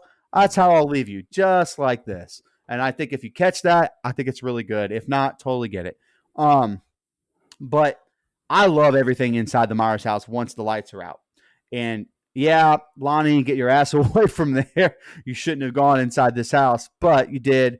It's the last time we see Lonnie until he's kind of hanging from the attic there, which I think is, I love the discovery of Cameron seeing his dad. Because, by the way, that's the moment I know that Cameron's dead. The minute he takes his eye off the ball, he's dead. He's going to strike out. And so this is probably my favorite kill in the film. Spoiler, is Cameron's kill. I think it's so brutal. It's awesome. And while Cameron was a piece of shit in Halloween 2018, the character arc, he kind of redeems himself in this film to me with Allison, trying to kind of save her, protect her, whatever. Not that she needs it. She's independent, but you get what I'm saying.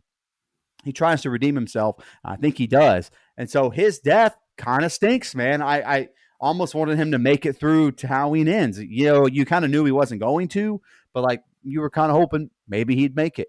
But the death is awesome. And the neck twist is just, that's Michael. Like, Allison's yelling at Michael Myers to come do it, like, basically calling Myers a pussy. And Myers goes, "Oh, I'm pussy," and twists the neck of Cameron. Like, that's the original character that I love. I think it's great, man. Probably my favorite kill in the movie. Just talking about that, like, I thought it was great acting from Andy there as Allison. Mm-hmm. Like, when she's thrown down the stairs and Cameron dies, she legitimately looks like it really hurt. Yes. Like, I thought she did fantastic. But I did think it was hilarious when she I didn't say it hilarious. I mean, that's being dramatic. But when she got up and was like, "Come and get me, motherfucker," like, way too late. Like, Cameron's already way fucked up. Like, you did not. That was way too late. You saying that just made me laugh. I was like, oh, now you're gonna try to distract him. Okay, his fucking head's exactly halfway off, but okay, exactly. And also, last thing, Andy Matichak, who we're about to get into even a little bit more of her better acting, but when she falls down the stairs and her legs fucked, she's great. The scream, her facials, I think everything there is so good. They give her more to do in this movie. I 100% expect, and we'll get into it at the end, Halloween Ends to be Alison Strode's film. That's how I think that movie's going to go. A little spoiler there, but I think it's really, really good, and I really like this set of outside of the hospital stuff. I could take it or leave it, wipe that on the floor, but everything inside the Myers house I really think is good. The way it's shot, the music, everything, I love it. All right, before I read this last ending scene, I just want to say to rest in peace to the actor who played Tivoli. His name is Ross Bacon. Mm-hmm. He passed away May 16th, 2021 of lung cancer. He didn't even get to see the premiere of this movie. Regardless if you like the second patient in the movie or not, I think we should all, send our, Absolutely. condolences, rest in peace. Absolutely. I mean, he did a fine job And of, he did a great job. yeah, Yeah. he did a great job with his facial acting. So Made rest me in feel peace to for you, him. sir. Oh yeah, I felt Yeah. for him too, but Yeah. I'll talk more about that later.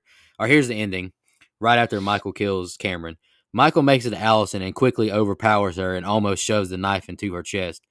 "Do it!" Allison yells, and then Karen appears, stabbing Michael in the back with a pitchfork. She then stomps his head against the step. She removes his mask, and Michael stands up. "Do you want your mask? Come and get it. I'm an innocent woman, just like your sister was. It was Halloween night. She was in her bedroom right here. Can you feel it?" Michael chases after Karen, who runs to another street. Michael finds his mask in the middle of the street, and the mob reveals themselves. "Gotcha," Karen says again. "It's Halloween. Everyone's entitled to one good scare," Brackett says. Could have did without that. Didn't really love it. He puts his mask Yep. on and then takes an ass whooping, bludgeoned with bats and, 2x4s, shot with a pistol several times. Tommy tells Karen to be with Allison. "We got this." She picks up Myers' knife as his hand trembles as he tries to grab it, and she stabs him in the back of his neck. Laurie narrates now. "A mortal man cannot survive what he's been through. The more he kills, the more he transcends. He transforms more into something impossible to defeat." Karen is back with Allison. "We cannot kill him with force." Brackett approaches Michael, who kills him with the knife swipe that he pulled from the back of his neck. Michael begins to slay the mob. Karen walks into the yard and looks into Judith's window and sees Michael in his clown costume. Tommy is now killed by Michael. Karen walks up the stairs and sees Cameron and Lonnie's dead bodies. She walks into Judith's room and stares out the window where Michael stood. She closes her eyes and takes a deep breath. Michael appears behind her as she takes a deep breath and stabs Karen to death. Michael sees his reflection in the window and the Halloween score plays as the film ends. All right, Brian, what do you think of the final part of the ending? Um, well, okay. First of all, I think another bad decision I feel like that they made, the writers, I mean, was Allison stopping Michael's hand as he tries to stab her. Little thing bothers me, but the dude's lifting up fucking firefighters and slinging them around like he's the Incredible fucking Hulk. That's a superhero reference, Mike. But Allison is like stopping his It's not stab. Hulk Hogan, brother. No, it's not. It's a The different world's guy. largest arms, brother. Huh. But I mean, you got that, but then he turns around and Allison's stopping his stab motion. Okay. Maybe playing with his food a little bit. Maybe. Okay. No. Anyway. I mean, that's the I only mean, argument I I don't can know. think that's the of. only thing I could think of. He's kind of like, oh, I'm gonna Just let you think you can. I'm toying gonna with let her, you, maybe. Yeah, I'm gonna let you think you can live. That's the only thing I could think of. I don't know. Anyway, I did love the "gotcha" line from Karen yet again. But like you, man, the Sheriff Brackett repeating his line from '78 to Myers, like that matters worth a shit to Myers whatsoever. I just fan service. I think that they should have left in the writers' room.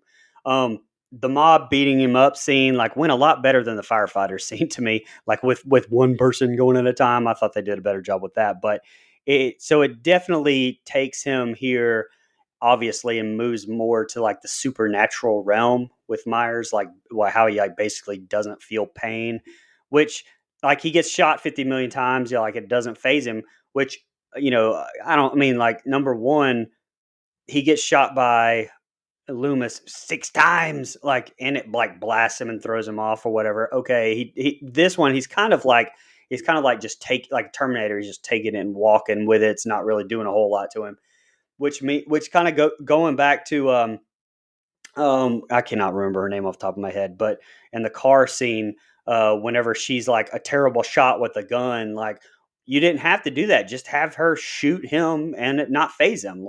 Then you don't have her being a terrible shot. And so, I don't know. Maybe they were waiting on that reveal here. I'm not really sure, but anyway. But once he woke back up, I noticed it went back to the one person attacking one at a time again, even though you have a mob. But I mean, again, that's just a fighting movie trope. It's one of those nitpicks that bother me with every time I see it. But you definitely get some brutal ass kills. I do think Tommy went out like a little bitch, though. I think to me he should have gotten a better death. I mean, that's just I don't know. Now I know they changed the ending because of leaks. like what I remember reading in the leaks was something like Karen went up to Judith's old room to like distract Myers from Allison or something, and basically kind of sacrifices herself, like sitting down, even like Judith did. I'm not real sure what changed. I'm kind of anxious to see the director's cut whenever it comes out on Blu-ray. Obviously, there's people complaining about the ending because they've already said, "Don't worry, the other ending that we had is on the fucking Blu-ray like already," and it was out for like a day. So obviously there's something different. Maybe I don't really remember 100% right. I mean, I know I read the leaks. I know I sent them to you guys. I don't remember if you read them or not, but I don't remember how it ended, or if this was like how it was written. So I have anyway, that ending. oh, Got the okay. ending. See, I'm Yeah. not 100% a fan of it though. I think that I don't know. I didn't like Karen, just like him popping up on Karen when Yeah, it's I like agree. showing you, at the same time that he's in the street. Like it didn't give you a good passage of time there. I know it was a good shock or whatever, but I don't know. It didn't sit well with me. But and lastly, we talked about Nick Castle. I guess you said he was the breathing in this, which I didn't know. I knew he was. I read in Screen Rant that he had a scene and he was worried about it being cut though. Um, something he didn't say exactly what it was, but he said he described a scene in Halloween Kills, and like the way he described it, it was something about Lori and seeing Myers face to face for the first time. Maybe he meant Halloween Ends. Regardless, he's describing a scene that's not in this movie. So either it got cut, or it's he's mixed up with what he was saying. But anyway, that was on Screen Rant. If you want to go look and see what I was talking about, but anyway, it's okay. It's an all right ending. I love this movie. I don't. I know that it's a middle one, but it's still, to me, it's a good standalone even. So I think it's good. Well, when Michael and Laura see each other for the first time in 2018, that's Nick Castle through the window for sure. Yeah, I mean, but I'm telling you, he said how Right, it right. said how. I Oh mean, yeah, I yeah. said Halloween Kills, so somebody messed up there or something. Right. Yeah. Anyway, Okay. So I'm mixed on this ending. Um, so again, I have no problem with the interaction between Allison and Michael. I think she does a great job. The acting is really good there. I love Karen coming in again to save the day, kind of like not a retread in a bad way, but in a good way of what you get in the first one, where she has the gotcha moment with the gun. And this one, it's a pitchfork.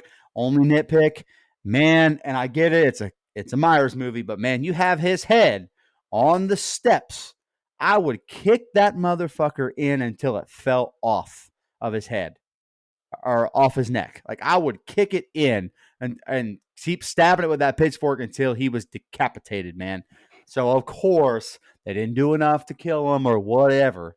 Got it. And plus, you can't kill the boogeyman. That's the message of every Halloween movie. So I got it. So the mob scene here where they beat the shit out of Michael Myers. I actually really like it. I think it's shot well. I think it's really, really good. It's very dark. And the line from Brackett, which we haven't even talked about Brackett because he's not in the film a bunch, but when he does enter the film a couple scenes back here, you get the name tag and he talks about his daughter Annie. And by the way, if you notice, they have a flashback to Halloween 2, 1981, where Annie is being carried out on the gurney. And Brackett sees it. That is not 78. That is 81. So it's a little scene, but it's the same night. So I'm fine with them keeping that canon. Not a problem. But anyway, so I like Brackett being in this film. It's fun when you see him. He's kind of at the desk as the hospital security guard, like, oh, look at this old man Brackett. Look at this guy. All right, he's hanging around Haddonfield still, thinking he's got some power. I appreciate that. And here, everyone's entitled to one good scare thing. I think if it were delivered by anyone else, I wouldn't like that line. Too on the nose. But the fact that it's the same actor playing the same character 40 years later, I actually really liked it. I thought it was good. And then they beat the shit out of Myers. And I think it's done really well. Michael, Karen leading him out of the house with the mask, I really did like. And so I know a lot of people don't like seeing Myers without a mask. We've kicked that door open in the last film. So I don't have a problem with them doing it in this film to kind of lure him out of the house. The mask is significant to Michael. But, they beat the shit out of him without this mask on. And I think it's shot really well. I think it's really good. My only thing is Tommy's had this moment built up in his head for 40 years, and he gets a chance to swing at Michael, and he lets other people go first. Man, Tommy Doyle, you got an open shot with a baseball bat. Beat the fuck out of this guy. What's wrong with you? He went out with like a bitch. Yeah, well, he went out fearful. And what does Michael Myers live off of? True. Fear. So 40 years later, Tommy Doyle is still scared of the boogeyman. That's what I took away from that. And I thought that was kind of cool. Good point. Like, I thought that was kind of in line with his character from 40 years ago. I think that's kind of cool. He's all talk, no action. Like, I'm okay with that. Anyway, I don't mind this scene at all. Of course, you knew Michael was going to bounce back. You just didn't know how. Why the hell Karen would go up to Judith Meyer's old room is beyond me. And maybe they'll explain that away in ends. I don't know. Michael Myers through the window behind her is a really cool shot. I like that. The way that kill is shot, and we talked about it over Twitter, Nico. You didn't like the way it was shot. I didn't like the way it was shot on first viewing. Really weird quick cuts. But there's a part of me, just knowing this franchise, we saw it with Hawkins, there's a part of me that wonders if Karen was actually killed. I would like to see that stick because I think it adds to the situation, especially if we're advancing 4 years later in this Halloween Ends timeline to the Strode situation. Like it adds something to that Strode situation. I think that there's the way that was shot. You don't see where Karen is stabbed. You don't technically see her die. There could be something there where Karen is not dead. That's the only thing I could think of. The reason it was shot that way, because if that's not the reason, then I don't think it was very well shot. Like it was very poorly done. And probably the worst shot of the film as far as the directing goes and the editing. Yeah. I'm fine with that ending. The original ending, Brian, or the other ending that's going to be on the Blu-ray is basically the same thing. And then Laurie calls Karen's cell phone to check in. Michael Myers picks up and just breathes into the phone. It ends on Myers breathing where you hear breathing and Laurie goes, Michael, with a question mark. And that's, I believe, the original ending, if I'm not mistaken. So would you? Yeah, they should have left that in there. I liked it better. I agree, but apparently they didn't like it with where they've decided to take Halloween Ends. Like they've kind of changed some stuff. So maybe there's something else there. I don't know. But I don't mind Michael Myers killing all these motherfuckers either in that scene. Like I think the stab to the neck of Sheriff Brackett's kind of cool, and he beats the fuck out of everybody else. So I like that. The ending I'm hit and miss on, but all in all, I really like this movie. I have my nitpicks. Dialogue's pretty bad throughout to me, but I'm willing to forgive it because it does so much right. The way it's shot, I just love the way it's shot. It's dark. It's captures as close as you can get to 1978. I mean, there's more suspense. The kills are fantastic. They deliver on the tagline "kills" in the name of the movie. Love that. And so, yeah, man, I think this is a really solid Halloween sequel. I don't know where I would rank it if we redid our Halloween rankings, which we're going to have to at some point because they keep adding fucking movies. So at some point we're going to have to re-rank this franchise. But right now it's a little behind 2018, but I could see it moving past 2018 just because I want to see Ends first before I ranked this part of the franchise. I would like to see the third film. But yeah, man, I thought it was really good. Clearly because, I talked a lot during these set of scenes, so my apologies. Some of that mob stuff is just a little too on the nose. Like if you could take it the way that Brian did, which I thought is better, if you just took it standalone Halloween, like what they're trying to do with Myers and like how he's affected this town and they'll do anything.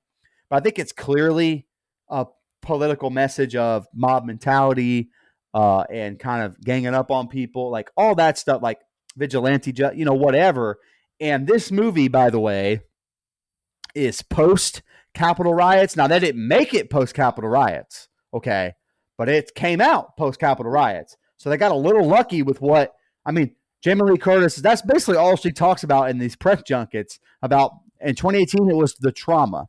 In this set of press junkets, it's about that mob mentality, that, basically calling out the QAnon people. That's basically what she's trying to relate it to. And she got a little bit lucky because they made this movie before the Capitol riots. And so that's more so what I mean. Some of that's just a little on the nose, but not every horror movie, a lot of horror movies over the years have a political undertone. I got no issue with that. This one was just a little too on the nose, I guess is what I meant. I was just being curious because I didn't catch that later. So when you said that, I was like, I wonder what he's talking about. And so I was waiting for you to circle back around on it and never did. So I honestly forgot because that set of scenes does enough to pull me in where I don't think about it. Like, yeah, I could have gone without everything with that other patient, but it's such an emotional scene when he jumps to his death. Like, it kind of sucks me in, man. Like, I have no problem with that. I just wish it would have been done a little differently, I guess, is all. All right, y'all want to jump into fun facts real quick? Then we'll answer all of or read off all our social media comments. You don't really have questions. Brian, you want to kick us off? I only have two trivias. Yeah, I thought this was really cool. But David Gordon Green, like, I recalled that when they attempted to find a yearbook photo of one of Michael Myers' victims from the '78 film, he came across a yearbook photo of Bob Odenkirk, Saul fucking Goodman from Breaking Bad, that he thought resembled, the original actor John Michael Graham. Like, the whole rights issue resolved, and so that the Green could use Odenkirk's photo. So Odenkirk has a cameo in here, but he's supposed to be Bob from the original '78, but instead he's credited as Bob, despite not really physically actually appearing in it. And I thought that was really cool, and I'm shocked and amazed that Nico didn't have this trivia, or maybe he did. But Busta Rhymes, who was in Halloween Resurrection, was almost included in the film, but apparently it was scrapped. So there you go. I'll read off Brother Dustin's real quick, who didn't join us this evening. He had some prior things. Actual firefighters from Cannon Air Force Base Fire Department appear in this film's opening. We talked about the effects on the Loomis in this movie. He kind of touches on that, but something I did know was this. There was actually a Loomis cast in 2018 because they were going to retcon a little bit of the ending from 1978. And it was John Carpenter. They kind of swooped in and said, don't do that yet. Kind of shelved the idea of going back to 78, make your own movie first, and then you can kind of do that connective tissue, and they stuck with it. So I think that was really good. And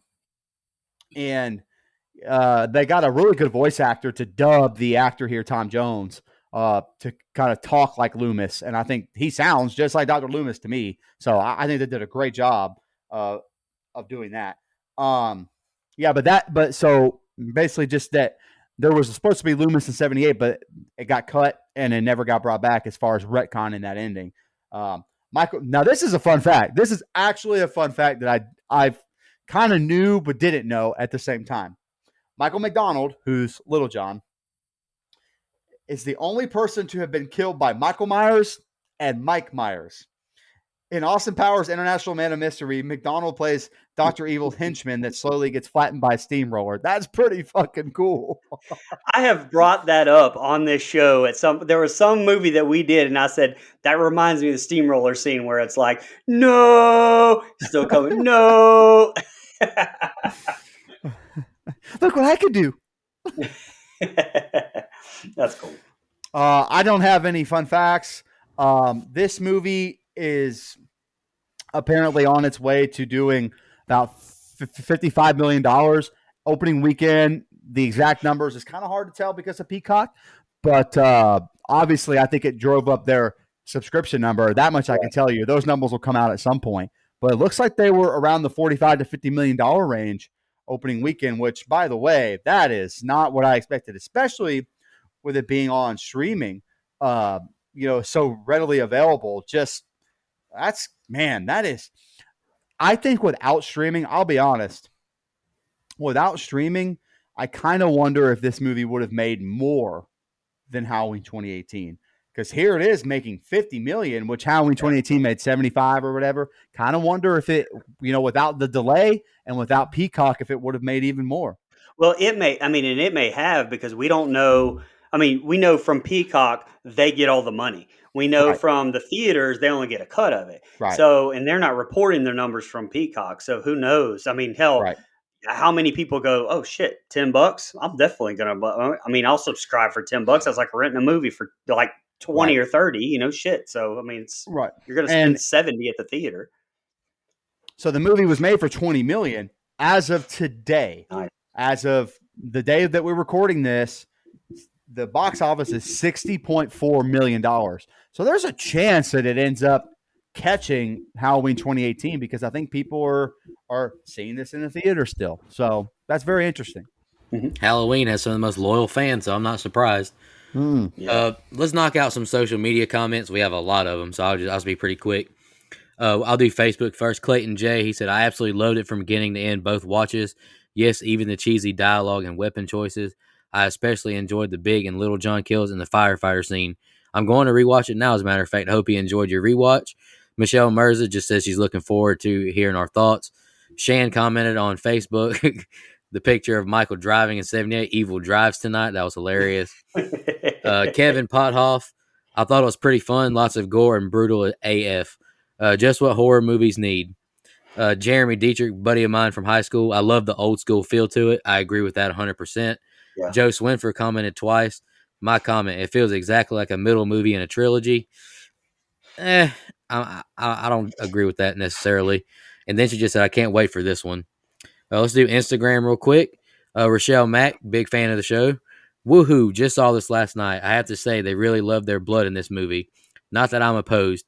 There were some great deaths. Definitely a different tone than other Halloween movies, but not bad.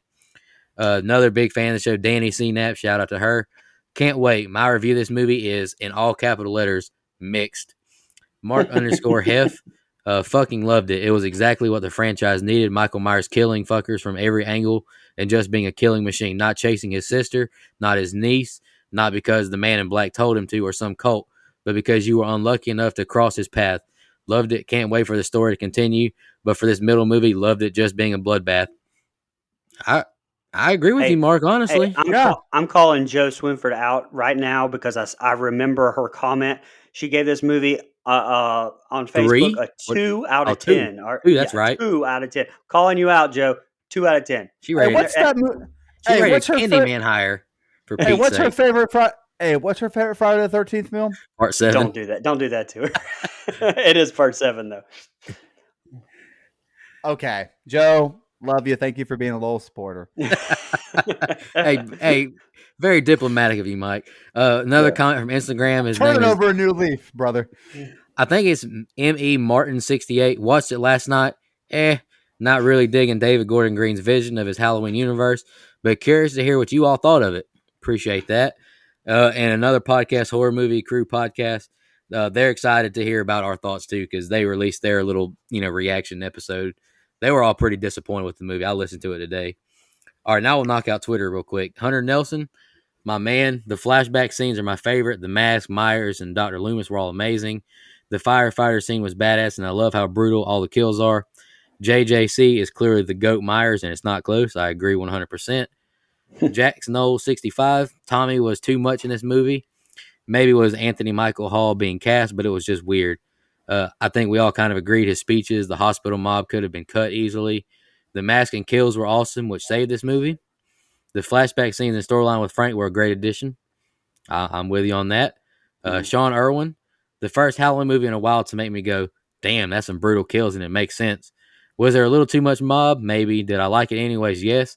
Would you have done without the mob scenes? We'll answer that in our rating. We'll just do it then. Shan and Hunter both said it's a horrible, repetitive script that's filled with evil dies tonight a million times, and I can easily go out almost all the hospital scenes. All right, just a couple more. Sorry, Mark Piscati, I think that's how you pronounce it.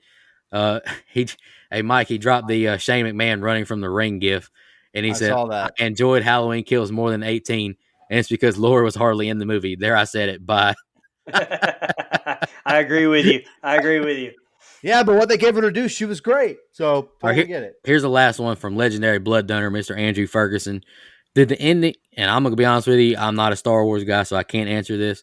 Did the ending give you an Empire Strikes Back vibe?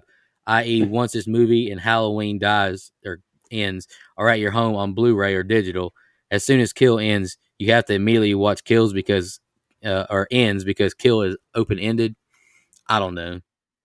I Ends will mean, definitely. I mean, just Yeah, it I'm not a depends Star on Wars what guy it either. depends on what they do with ends. I mean, yeah. Return of the Jedi. I mean, like, or in the way Empire Strikes Back. Yeah, I mean, I would say that because I think I don't want to spoil what you're going to say later. Never mind. Okay. Y'all got any comments on the social stuff? I just want to vent about something I've seen on horror groups real quick before we get in our rating. No, thanks for all that feedback. That's Yeah, great. and A lot of just feedback. to answer, I think I already answered my opinion on the mob scenes. Was it Sean that asked that? A lot of people, Yeah, basically. I pretty much answered that. Like my Yeah, opinion me on that too. already. Yeah, me too. All right. I'm in a lot of horror groups on Facebook just because, I like to interact with fellow fans, plug our show whenever it's appropriate and all that. But it really annoyed the shit out of me the past few days since this movie's been released. Basically, just comments like this. I'm not going to read the guy's name, but really don't understand people when they say this is the best or a great Halloween movie. It lacks all the essence the original has: suspense, a story, etc. All right. Fast forward 40 something years, you're not going to make the same movie over and over and over again. Michael Myers is established. We know who he is. We've seen Laurie Strode in 6 different decades. It's not going to be the same movie over and over and over again, people. Yep. I understand you want to see maybe Michael, more iconic visuals, maybe. What John Carpenter did was set the foundation for this franchise. You can't make the same movie over and over and over. I love the fact that Halloween Kills was Michael Myers killing people. You don't see that in the original timeline, really. I thought this movie was awesome for that. But I really just get annoyed when Halloween fans always basically drag down every sequel because it doesn't have the suspense. It doesn't have this of the original. But it does, and I think that they just This say one that does, they though. just say that This verbiage one does shit. They have just it. say it. They just spew it, or whoever is like, well, it doesn't have the essence. Actually, it does, and it's the closest that any This is the movies ever come to it, like This is that the I've ever closest seen. they've got. Brian, you're right. This is the closest they've gotten. And I'll be honest, I'm guilty of that, Nico. I do that with a lot of these Halloween films, and I stand by most of it. I'm fine with some different interpretations of the character. Don't get me wrong, but I mean, 4, 5, and 6 do lack that original essence of the character, and it does drag those sequels down to me. H2O, same thing. Resurrection, same thing. But what I will say is, this movie captures the essence of the shape Oh yeah, significantly more than any sequel we've gotten so far, including Halloween 2018. Because 2018 is a Laurie Strode film. This is a Michael Myers movie, and they do a great job of lighting Michael Myers the right way. They shoot his mask the right way. They have enough suspense. Man, the scene with Lindsay Wallace is suspenseful. Where's that? yeah. Oh, I don't mean to interrupt you. Sorry, No, Mike. go ahead. Well, no, what I was going to say is like, you can say a lot about this movie. You can nitpick a lot about this movie. Of We course. did. We just spent 2 fucking hours doing that. This movie had the balls that to go back and fucking film Yeah. 78 scenes, and they did it so well. You could stick it in the movie, 1978 Yeah, movie, and you I could. guarantee you they painstakingly probably did Of that course. to look and compare it, and you wouldn't be able to tell a difference. So you can't. You could say a lot of shit about it, but to say a movie doesn't have the essence of it or capture the same spirit, it literally showed you more of that movie. Yeah. And did it flawlessly. So I don't Absolutely. really get that. Not only does it harken back to 78, it gives you scenes in 1978 Yeah, shot crazy. the exact same way that Halloween 78 is shot. And also, this captures the character that Carpenter was going for the best so far. The way he moves, the way he kills randomly. There's no motive, there's no cult, there's no family, there's no anything. It is simply Michael Myers killing people because he thinks it's fun. His animalistic brain, his kid brain. This is what this movie is. That complaint has bothered me too, and I'm a purist when it comes to Michael Myers, like I can appreciate other movies. I like Halloween 4. I like the first Rob Zombie Halloween enough. Like I'm fine with that. I don't get that complaint with this film at all. Now, 2018, I do have that complaint because that they don't do a good enough job capturing that character. But in this movie, I don't think that complaint holds up at all. Fuck that. And another thing I just want to say about, he said it doesn't have the story. Well, Halloween 2 from 81 doesn't really have a story either to me. It's just, and it does, but it's not a good one. It's just, well, it's just Laurie's continuing in the the night. hospital. So I mean, exactly. yeah, This is the same thing though. I don't understand. Yeah, exactly. I don't know. Yeah, That's why, why I said I think is it's Halloween just 2 so repeating beloved, something. but this one's getting shit on by everybody?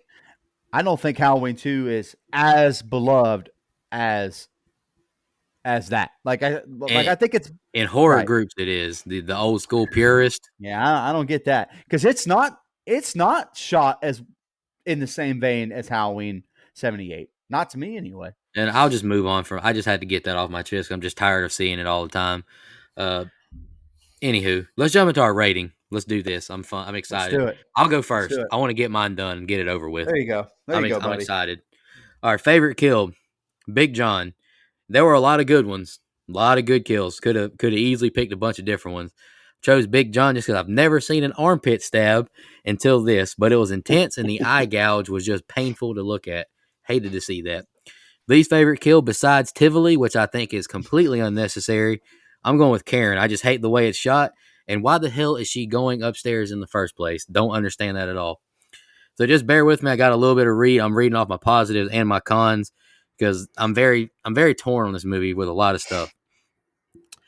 Okay, so I just wrote. So I have a lot of mixed feelings on this movie. My positive this movie is first and foremost an absolutely incredible portrayal of Michael Myers. James G. Courtney has cemented himself as the best Myers actor and is not close to me anymore. I love we get away from he's chasing Laurie when he's really just an evil, scary entity killing everyone in his path. I really like the opening flashback scenes with Hawkins and his ordeal with Myers. I think Aaron Armstrong, I guess she's pronounced as Aaron, did great as Myers as well. I like the interaction between Karen and Laurie in the hospital. Very emotional and real. The kills and score, absolutely a great score. I love the score that plays when Karen stabs him in the back. Loved it. Good atmosphere and Halloween feel. I don't think it's the best, but I think it's good. Michael exiting the flaming house, to me, is the best Halloween scene and visual ever. Cons, bear with me. I wrote a lot of them. Pretty much hate anything that, I think y'all agree with me too for the most part. Pretty much hate anything that goes on at the hospital with the mob. The mob is a great idea, but so poorly executed. You get a legendary actor in Anthony Michael Hall to portray Tommy Doyle, and I think he was so poorly written. Mob kill at the end, I wasn't a fan of the way it was shot. Like you said, Brian, they were all ganging up on him, but now it's just one at a time, and I thought they shot it terribly. Why bring back Marion just to have her killed and look so weak in her death scene? Michael crosses, I wrote about Michael crossing the bridge, not finding Lindsay, but then finds the 3 victims hung and placed on the merry-go-round with Season of the Witch mask. When did he do this? The second escaped patient is a pointless plot point. They literally show the pictures of the 2 escaped patients on the news screen, yet everyone kept chasing after someone clearly not Michael. Hated that. I've talked about Will Patton being in the movie. I don't think he shouldn't have survived, but I'm glad he did, so I'll give it a pass. And this is something I want to hear you guys' feedback on after mine. I also feel like with Laurie's final narration, Michael is like Freddy Krueger almost now. The more he kills, the more we're scared of the boogeyman, the more he transcends, he gets stronger. And this one might get get hated on too. But last big rant, and this may be controversial, but please do not take any input from Danny McBride and Halloween Ends. Another Halloween movie with misplaced humor that really ruins scenes to me. Big John and Little John, really. All I can think about is the rapper Little John during a tense scene. Yeah, what? Okay. Hate it. Absolutely hated it. I hated that part. I'm gonna see that now. And I also hated how they edited it where Big John and Little John are searching for Myers in their house. It gets tense. Then you cut back to the mob in the hospital. Absolutely hate it. It kills it for me. All right, but here's my final point. In conclusion, we reviewed Halloween 4 a couple weeks ago, and I said what makes a great slasher movie to me is a great portrayal of the slasher, and we 100% get that from James G. Courtney. He carries this movie. If you get an H4, H5, H2O kind of portrayal, this movie is a complete dud. I treat this movie sort of like Friday 13th, 2009. I really like it, enjoy it, very rewatchable, but I have problems with it. After this movie and reading some of David Gordon Green's, future thoughts and plans for ends, I will admit I'm concerned with the direction. However, I still give this an 8.25. I hope Halloween Ends wraps this trilogy up into a nice bow. So can I touch on those thoughts you wanted on that Jamie Lee Curtis thing? Yeah, go ahead. The way I took that was not literal. I didn't. I mean, and maybe it's meant that way, and maybe it's meant to go a Freddy Krueger supernatural route. I took that as the way that I was talking about the mob mentality earlier, and it almost is the theme of this movie to me. It's like the more he kills, the more fear he instills in everybody, and the more powerful he becomes. Not literally, but you saw what he enticed the entire city to do. All the citizens like basically killed an innocent man because of just this, not necessarily mob mentality, but you had this group think going on, and because they're all scared, because they're all panicking, which means like it gives Michael to me this more of a uh, like I said, it's not a literal getting stronger, but his legend, his fear, what he's doing to all these people, to me, is getting more and more and more the more he kills. That's the way I took it. I feel you, but it's just I'm curious how David Gordon Green explains the more powerful he gets as it Okay, goes so on. yeah, I agree. Like Halloween Ends, or tell me whether I'm wrong or not for sure. I think they're going to use him as a metaphor. That's I'll kind of leave it at that. Like I think there's a metaphor to be had with Michael Myers is a allegory for something else. That would be my guess. That's kind of where my brain is with it. But I bitched a right. lot to give it 8.25. No, I know, but well, I mean, there's plenty of valid criticisms. I'll go ahead and go because I kind of have my thoughts. Let Brian go last. Look, this movie does a lot right. You said it. This is the best Myers movie I think we've gotten, at least in '78. I'm just such a classic purist with that. Like I'm not going to rank any Halloween film above that. It's going to have to really blow me away. But this is damn close as far as a Myers movie goes. It's fantastic. I love James Jude Courtney. Think he does a great job. Love the way that he shot. I love the music from Carpenter and and Davies and all that stuff. I think all that's really, really good. I think Carpenter's incapable of making a bad soundtrack. Like, you may not like him as a director, but as a soundtrack, as a music and composer and scorer, he does a great job. And I think he does it again here. I think that most of the acting from our main characters is pretty good. Jamie Lee Curtis, with what they give her to do, I think is great. I think Will Patton is great. I think Andy Matichak and Judy Greer are really, really good. And I think Michael Hall, I don't think it's his fault that some of the stuff they gave him to do is bad. I think he does a good job. I think Kylie Richards is good. Most of the acting in this film is pretty good. I've done a complete 180 on the Johns. I'm in favor of them now. I understand the criticisms. To me, this movie had less humor than 2018. And while some of it is a little I think it's done better than 2018. Like, I just think it's not as slap you in the face with peanut butter on my penis and Julian and all that stuff. I think this is done a little bit better, a little bit less dialed back just enough. I think they listened to the criticisms of 2018 and tried their best to tweak it a little bit when it came to that. So I'll give them credit for, kind of understanding their audience. Yeah, man. And the kills are fucking great. It's really hard to be hateful on this movie when the name of the movie is Halloween Kills and you get a bunch of awesome kills. Like, I don't know what more you want. And one more big positive, they made Michael Myers motiveless. And that is what I mean when I want the essence of the original character. That's all I ever mean. I just don't want him tethered to stuff that doesn't make any sense. I love that he's motiveless. I think it's great. And yeah, man, all that being said, my favorite kill is Cameron. I said it already. Man, my least favorite kill, I don't really know if I have one. It was very difficult to pick one. I'm just going to say Marion Chambers because I didn't really think there was anything to it. Just, it's neither here nor there. So that's probably my least favorite one. All that being said, I I think it's a solid Halloween sequel, man. I don't really know how you can complain too much. If it wasn't for you, totally understandable. But I think some of the criticisms are just for the sake of criticism. And I don't think that's the right way to approach a film. So I'm going to give it, I went back and forth on this. I'm going to give it a flat 8.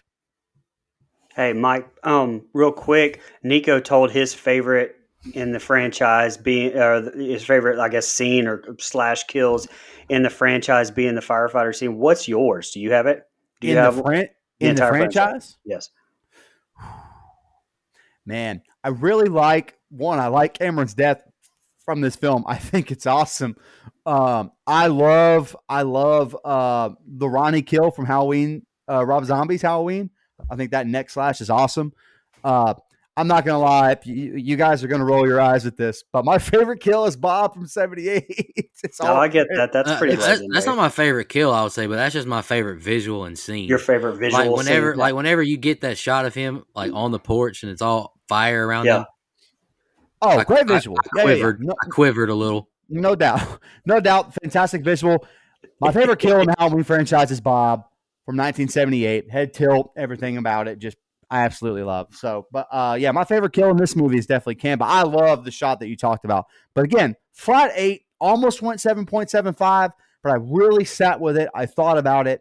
And there's just, I'm even coming around on the mob scenes. Like, I think there's some stuff that I kind of don't hate as much as I did the first time I watched it there. But the dialogue, this movie would be a 9 if the dialogue didn't suck ass. Like, I'm just being honest.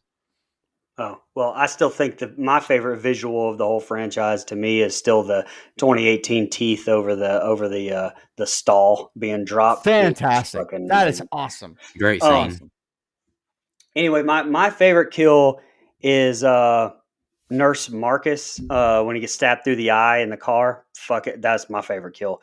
My least favorite kill actually is the off-screen death. During the firefighter scene where he grabs the firefighter's hand and pulls him down, and then it's gone. Like, it cuts off. Like, I would have loved to have seen him like pull him down really hard, break his neck, something. I don't know. I just, to me, that was like, it was either that or like Little John kind of being killed off screen. I thought was kind of meh.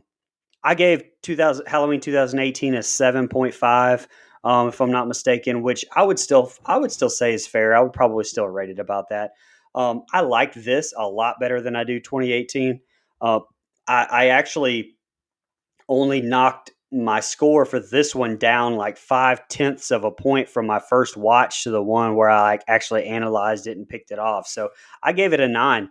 I think it's great. I think people will soften up on the criticisms of it whenever maybe they see Halloween Ends and kind of see how it fits into the trilogy, good or bad. So, I mean, if Halloween Ends is bad, they're going to go, oh, well, Halloween Kills wasn't that bad anymore. Or if Halloween Ends is good, they're going to see how it pieces together with the trilogy. So I think that either way, I think that over time, people will probably criticize this a lot less. But I personally don't need time. I fucking love it. Before we wrap up, here's Dustin's. The favorite kill, the chick in the nurse outfit that Michael kicked the door open and made her shoot herself. I laughed so hard I rewound it 3 times. Least favorite kill, Karen. It was one of the only kills that did anything to advance the story, but I love Judy Greer, so I'm pissed they killed her.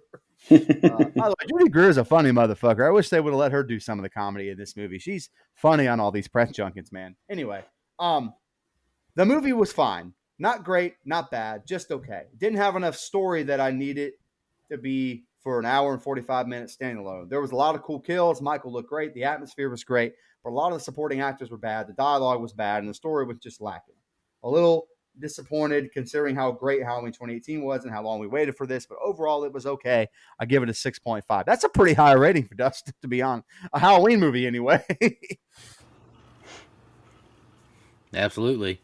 I was thinking about maybe talking about Halloween Ends a little bit tonight, but we are at 2:15.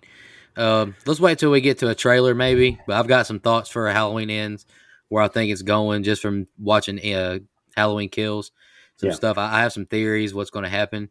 Uh, any final thoughts? Really That's enjoyed it, this man. review.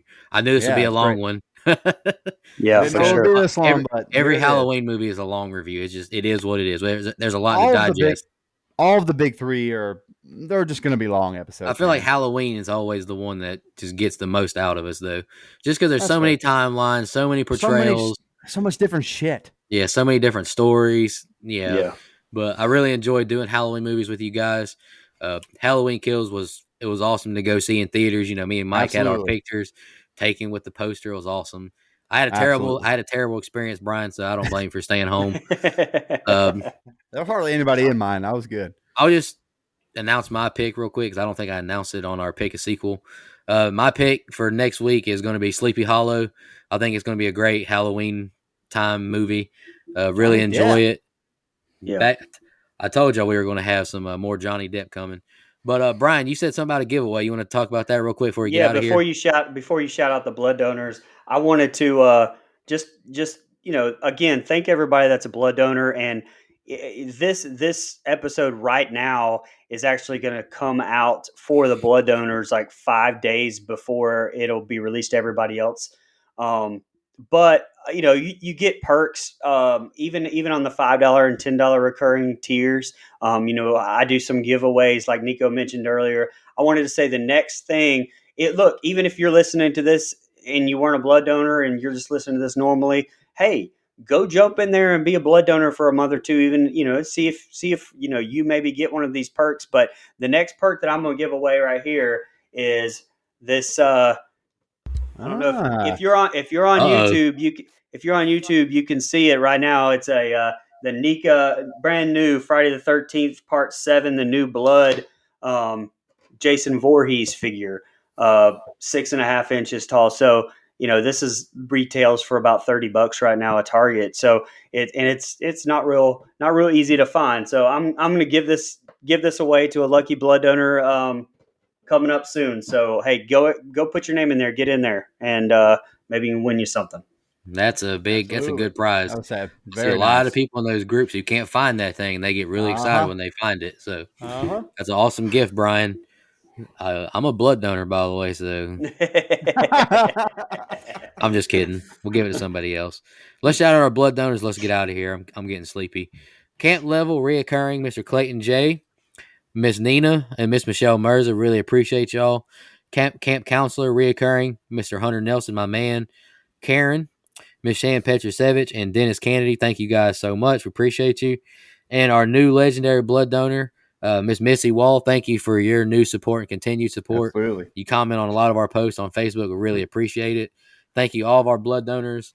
If you haven't seen Halloween Kills yet, go check it out. It's awesome. For the most part, no movie's perfect, I don't think, but I think it's really fun. You get a great Michael Myers portrayal. Check it out on Peacock. It's only $4.99 for a month of it, so you can't beat that at all. Yeah, for $5 to watch a new Halloween movie is pretty good. Oh, Right. absolutely. Yeah. Appreciate the support, y'all. Y'all have a good one. Happy Halloween.